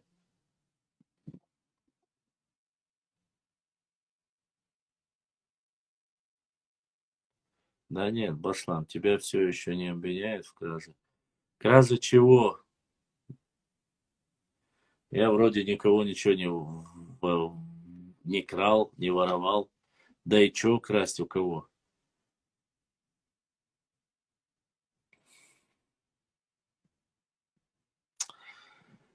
Да, Бено, 25 человек. Не все, он Черто пишет, видишь, Мужухоева пишет. Саид Мухаммад за ноутбук, как я поговорил, все рассказывает Саид Мухаммад, кроме ноутбука. Башлам, Бузуртанов, Хэш, Мавахтинс. Да, ложь он, я не смотрю, просто не обращаю на него внимания. Кражи истории. Петрографы истории. Давно уже обвиняют. Мужухоева давно уже обвиняют, но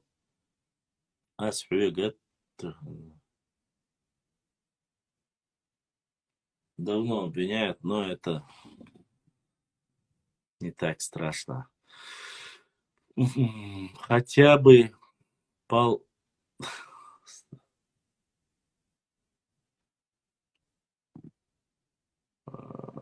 какие нехорошие вы. Все, Богданчица. Пока в эфире Алоша. Я же могу себе чаечек замутить. Ой, поставить, по крайней мере.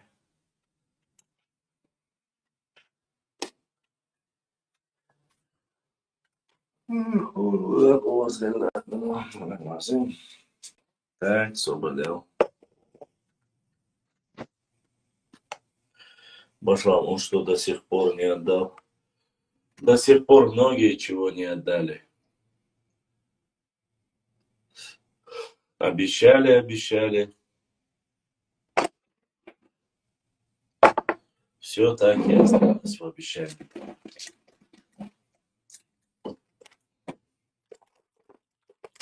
Я уже привык к начинаю. Бусидо нету.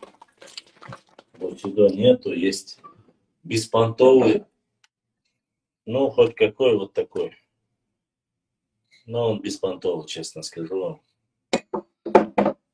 Настолько беспонтовый, но время сейчас такое Дорогие беспонтовое. Что друзья, тут не поделаешь? забудьте ставить лайки и подписаться на канал, кто еще не подписался. Баркал, Всем всем тяжело. спасибо. Вон, во Франции, говорят, свет отключили. И Сайд Мухаммаду плохо совсем. Главное есть. Ассаламу алейкум, братан. Алла шейо ногчи чун йовытой. Алейкум ассалам. Галга вольчу мевыт. Вачун цейвыт. Лету получишь. Да, действий, брат. Я очень сильно сомневаюсь. Обещают, они потом пропадают, братан. Поэтому я и никому уже не верю. Сайд Мухаммад сейчас забыли, не ряд, надежду зарез. Это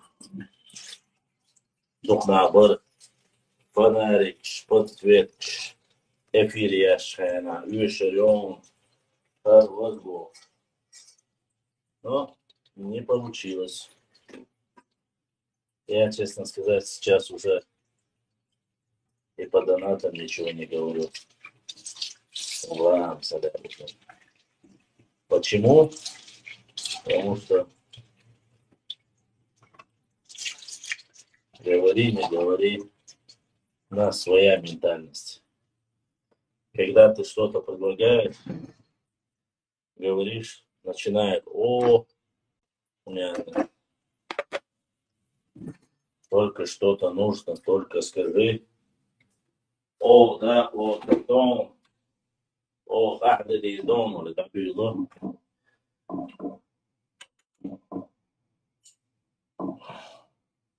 Но ты прекрасно понимаешь во время стрима, что никто ничего не сделает. Поэтому никому жаловаться не буду.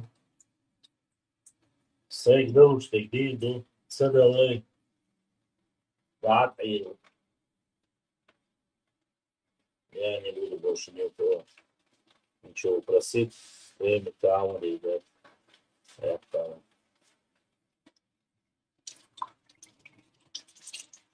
Мне это не надо уже. Я раньше думал, что как у русских, как у остальных, ну, как у всех блогеров, это нормально. Ой, не шкирбуна, хорошо. А потом я понял, ой, чат, я хад я отказал. Ой, не я хад его. Ой, не сахват тарелка отказал. Но, а ух ты, доля, сахвиш фулей. Так сказал. Поэтому надежда на Всевышнего мы не больше. Вала, да, дэнчу нравится двое, но хей, надо ширяться. Я вообще, по сути, не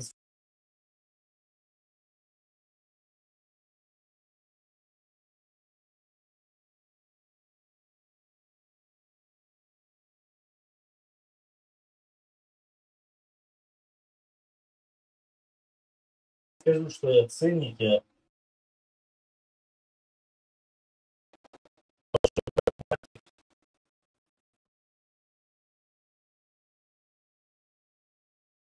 хотя я давно знал, что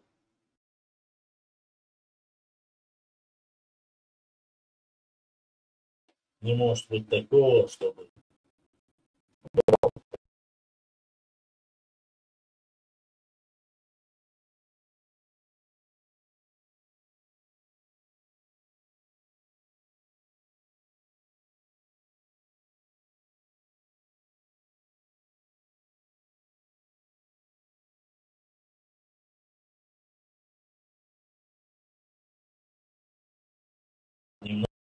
немножко помогали мне с донейшеном. А других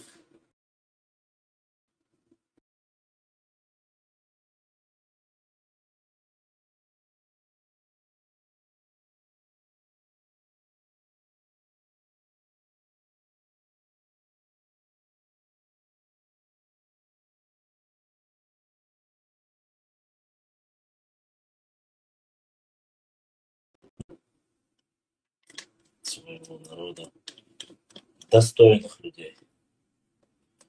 Дахачер, Чичелоу. На деле, так что вы идеально считаете. Nic больше. Он Ибраим помогает мне. Ибраим компьютер форбандуш.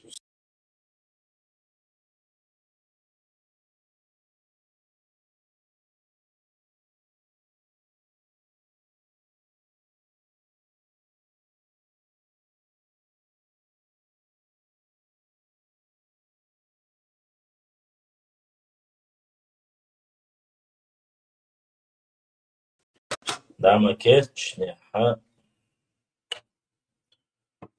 из сатигю. Марш вон один сатигю. Як освободилась кенти. Кружки целесу.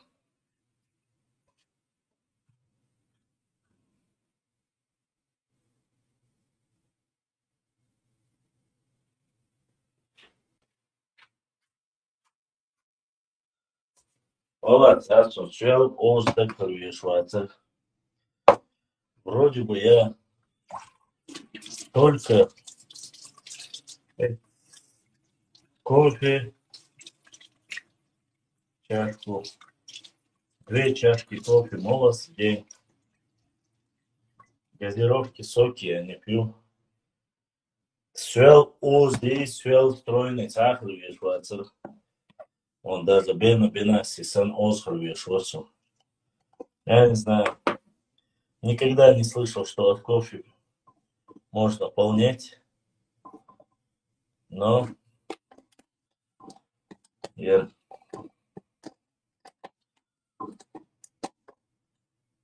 кофе бы может умаяться. Все равно я какой-то не такой.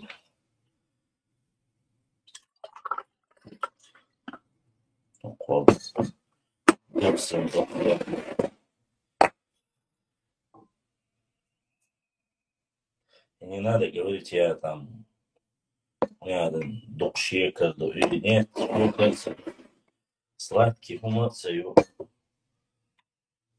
Стандарт, потому я тоже сейчас гуляю по кухне и закусываю сладости. Но, во-первых, у меня сладостей нет, чтобы закусывать. И это хорошо. У меня есть кофе. Ну как кофе-то? Бурдамбай. Российский, видишь, у меня 4 русой. Вот. А я не... Там яйцецевец, чтобы не было соблазна. Вот мой ужин. Кофе, стакан воды.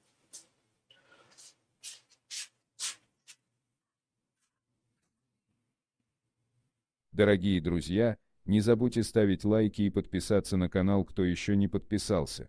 Баркал, всем спасибо. И мой стрим. Так.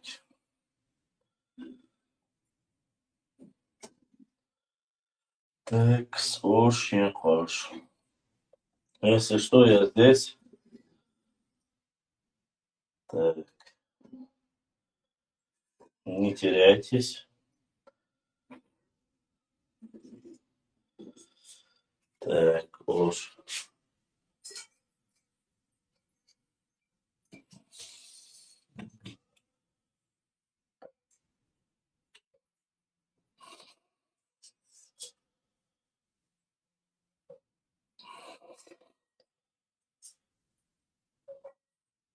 Так. Все. Чайник поставил, скипятил. Сегодня я, конечно, не стал по книгам, хотя я приготовил небольшой материал на чаю. Видите? Заклад кашу, кинч кашу, разные. Думал сегодня. Ну, сегодня был эфир с Юни. Короче, эти Д'Артаньяны нарнийские так и не пришли в эфир. Вот. Поэтому ничего. Что делаешь?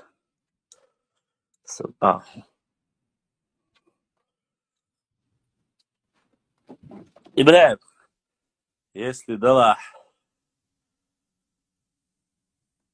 вопросы, Бяхмобилыш, надо его ставить на зарядку. Сейчас мы все. Так. Ладно, бах, придут ваши. Так, что там еще, что я? Брат Сейд Мухаммад Башлансы. Нохчи Маттах. 2023 Нохчи Маттах. Нохчи Маттай. Шоду. Нейнан Мат. Але я зугашкал. Нан Маттен. Все понял. Башлан эфир. Нан Маттах. Хунца йо. Нан Маттах. Эфир Ирю. Нан Маттах. Эфир. Воскресный день. На родном языке эфиры будут в воскресенье. Ва алейкум ассалам ва рахматуллахи ва баракатуху. Эфир на родном языке. Нейнан Маттаха. Зайне вайк ирандина дурду. Цухайна хагио. Цачуна мечк мужги Маттахирюй.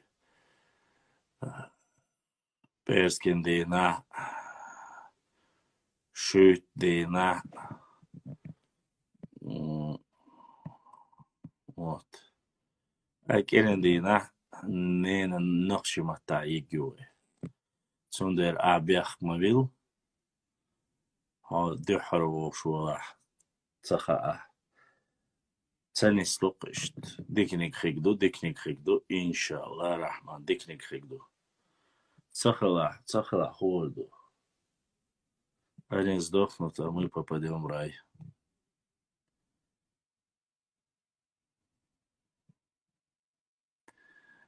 Вой мастер шокчуах, вой мастершен. روحهم أسرع ديتن تحهم حيوت داتهم دال وسودين مالو سيقوم مخلاص روحهم يا إيرادات سينت قوش بار يا أولي تردات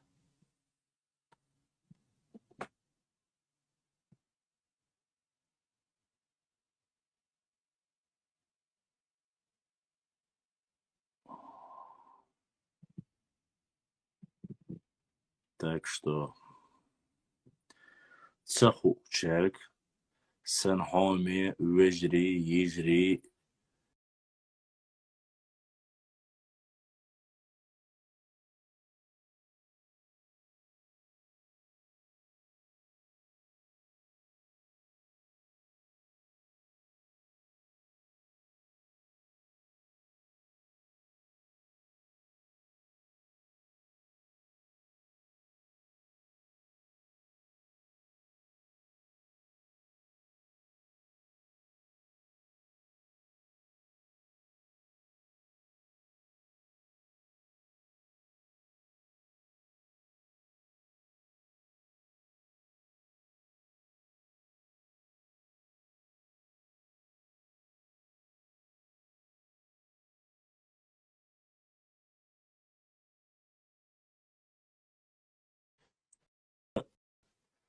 نوخشي قون خواي يجري بقينش كيجينش ولدو خرخواي كيرين دينا نين المتاخر يشونا شو ميتشك مجدي متاخ تقيتا Erskindina, Schutina, Ueya, Müşgimata.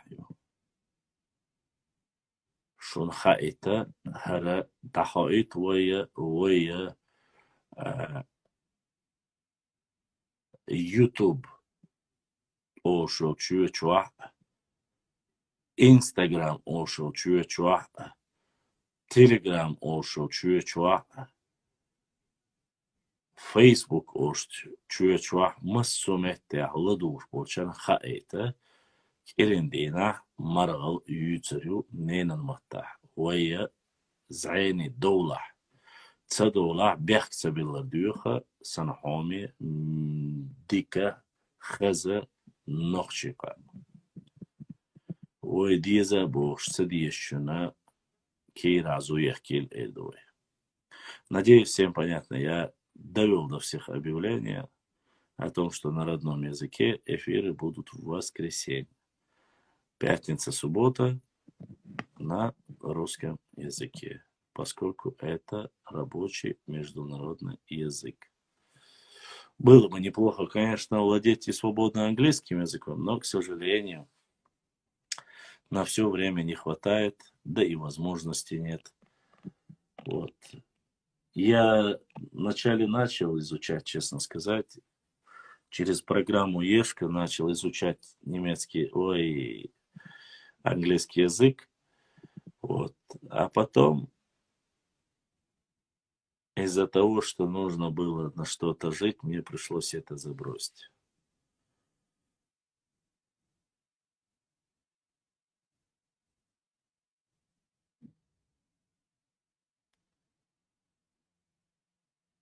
Вот. А изначально в школе я изучал немецкий язык. Потом, после окончания школы, я начал изучать английский язык. Ну, читать, переводить я умею, а вот свободно не владею. И это мой косяк. Кстати, арабский тоже изучал. Тут тоже читать, переводить умел, но потом тоже забросил. Косяк ли это? Конечно, косяк. Вы не забывайте. Пока я учился в этом колледже, училище, техникуме, потом я закончил университет, потом я закончил Академию государственной службы. И вся моя жизнь проходит в сплошных вот этих учениях. И у меня, честно сказать, не всегда хватило. Еще надо жить, еще надо, я не знаю, хоть как-то что-то сделать.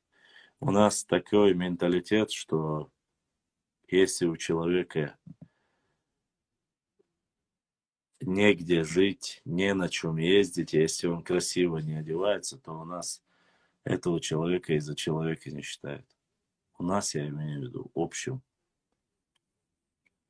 Люди с пониманием древней философии,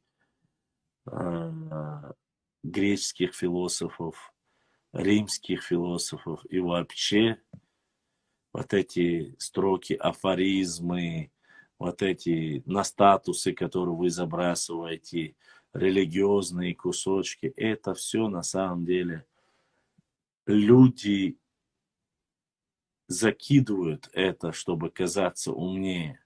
Некоторые, потому что им нравится. Но соблюдают ли эти люди? Не думаю. К сожалению, нет, не соблюдают. Правила жизни намного суровее, поэтому, Башлам, ты не захотел на госслужбе после такого вуза, ты бы мог спокойно. Я работал в государственной службе, довольно-таки долго работал. Вот, но, к сожалению, ведущим специалистом, главным специалистом в моем возрасте уже не то, к сожалению. Подниматься. Я не говорю, что там начальником сразу, но уже я понемногу уже устаю от этого всего.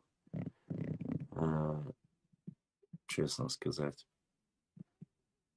Я работы никакой не стесняюсь и не боюсь, не подумайте. Это вообще не проблема. Я за любую работу возьмусь. Честную, справедливую. Там. Не киллера, конечно. Вот. Но я не знаю. Никогда не боялся работы. Ну да, конечно, мог бы. Верно. Самая большая моя проблема это то, что я без колес и небольшие финансовые затруднения. Остальным, конечно же.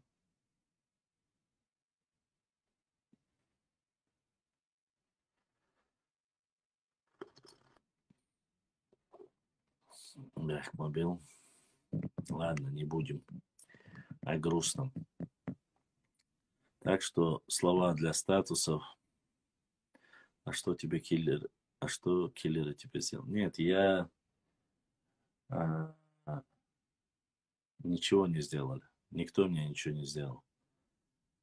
Я уже человек не такой молодой. Я не могу видеть кровь. Я очень жалею.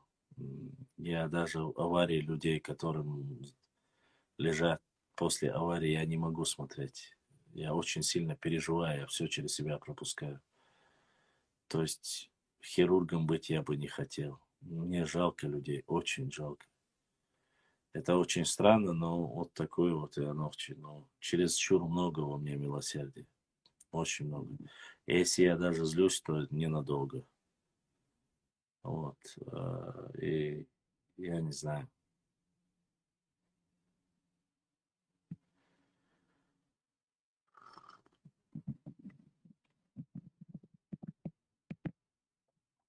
Значит, дела Сайд Мухаммад.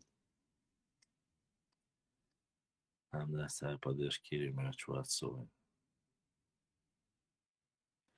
Да, я видел. Там снимался Марк Дакаскас. Бено Бенаси. Плачущий убийца, если не ошибаюсь. Марк Дакаскас снимался там.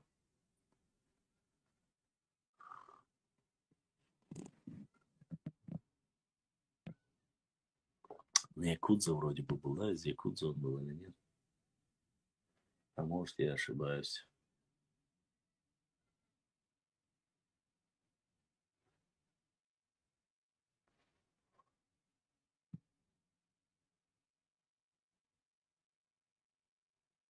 Химашка Совакил, ДРСЛ. Алейла и старый колокольчик, говори, Башлама. Башлама, почему ты на Бену злишься? Да я ни на кого не злюсь уже. Жиму если этот фильм помните. Сожиму Асарам цел. Раньше я как-то думал себе молодую, красивую невесту найду. Белую желательно. Ну или шатенку. Ну уж точно не брюнетку. Ну, теперь передумал я вообще. Уже устал, честно сказать, мечтать о чем-то хорошем. Уже подступает время, когда пора и на покой. 2 метра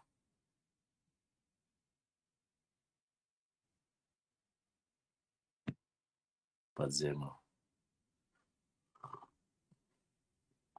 Осталось немного. Я так почему-то думаю. По крайней мере, в моем роду долго так не живут. Большие люди долго не живут.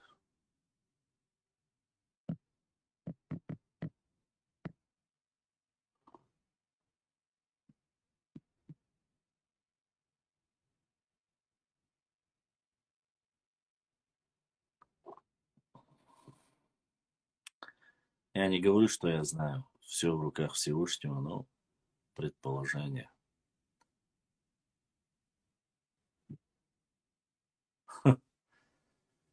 Не, я уже в это не верю.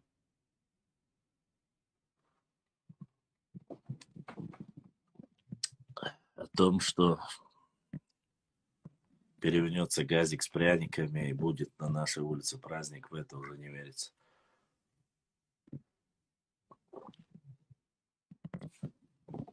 Конечно, максимально думаешь о том, чем больше читаешь историю, чем больше ты узнаешь об этом,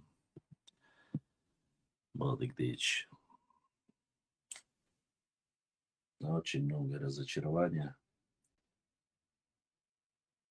Ну, что поделаешь.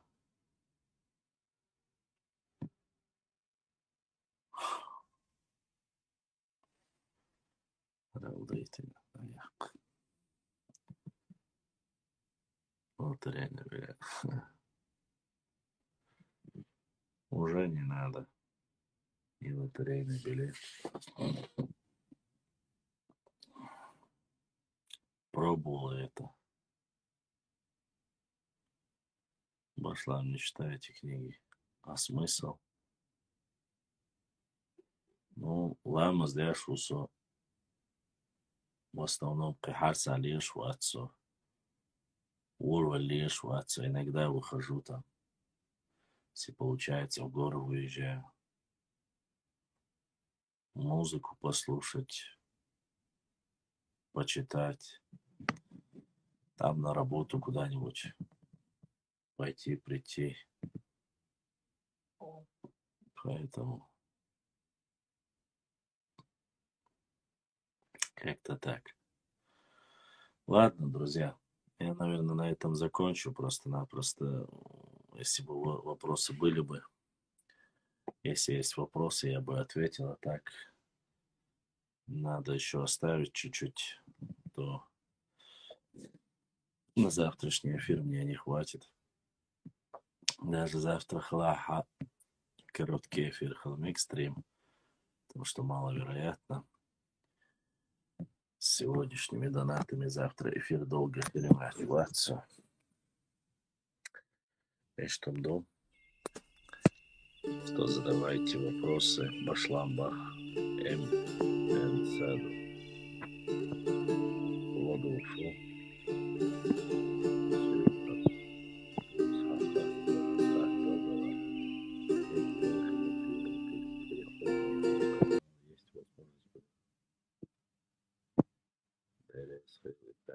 Есть возможность. Ибраим Санвош, Балдыгдиштан, Ибраим очень сильно помогает. Чем может. Завтра не доживешь. Тоже может быть. Всякое может быть. Я и не говорил, что доживу. Не гарантирую. Что я хотел сказать? Если Саду, але вопрос задать, то хаттар лурдаша бошвор.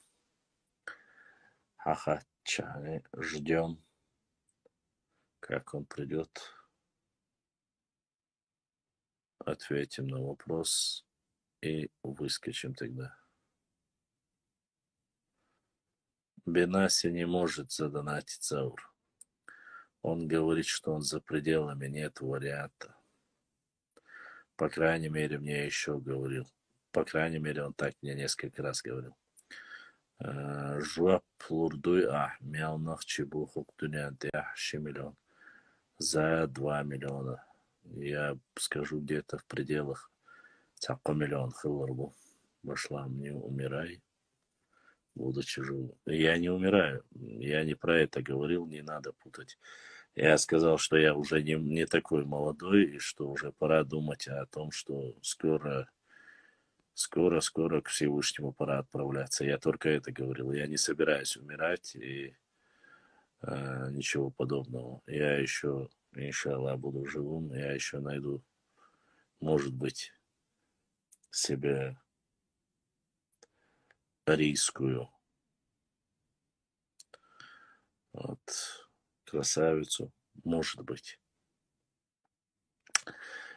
Ну, надежды на то, что все изменится, вот где-то что-то привалит, отвалит, кто-то поддержит, кто-то заметит. Вот этих надежд у меня уже давно нету, я так и говорю. Башлам, ты еще столько же проживешь. Бено Бенаси, этого уже точно не знаем. Мы предполагаем, Всевышний располагает. Сундера. Этого я не знаю. Вот. Да, и честно сказать,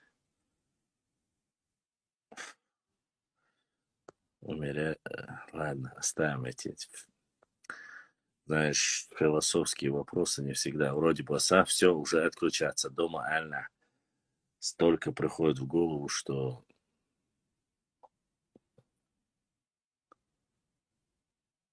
Нет, отчаиваться, дешь, отчаядик, дикник хеду дала.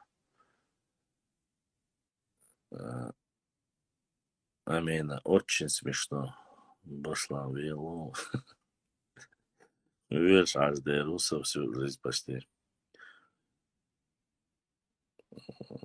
Бено ДРС, да, до пахвана. Из-за воинцана денцаха. Вот. Надеюсь. Пелкшоч полнах отойчане. Ладно, мои дорогие друзья, продолжим завтра. Надеюсь, что завтра получится. Завтра эфир. Постараюсь, по крайней мере. Ложка и толсоду.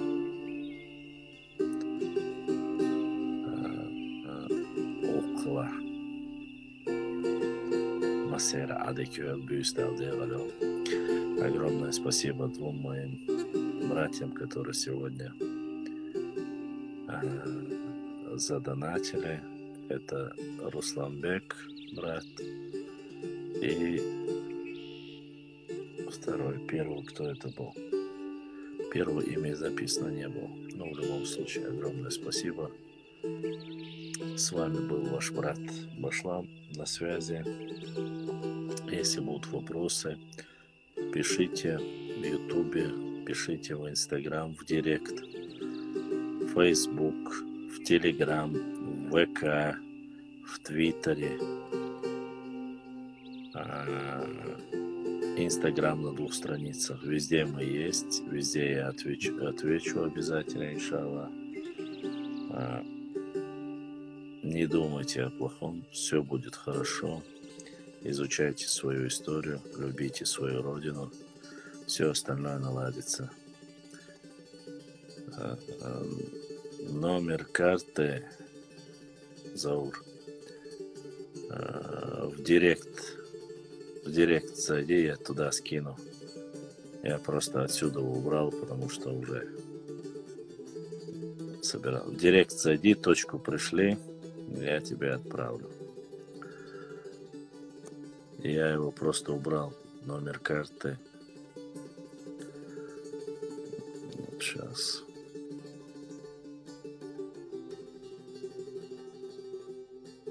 Ну, в директ зайди, точку пришли, там я тебя скину, чтобы людей как бы не...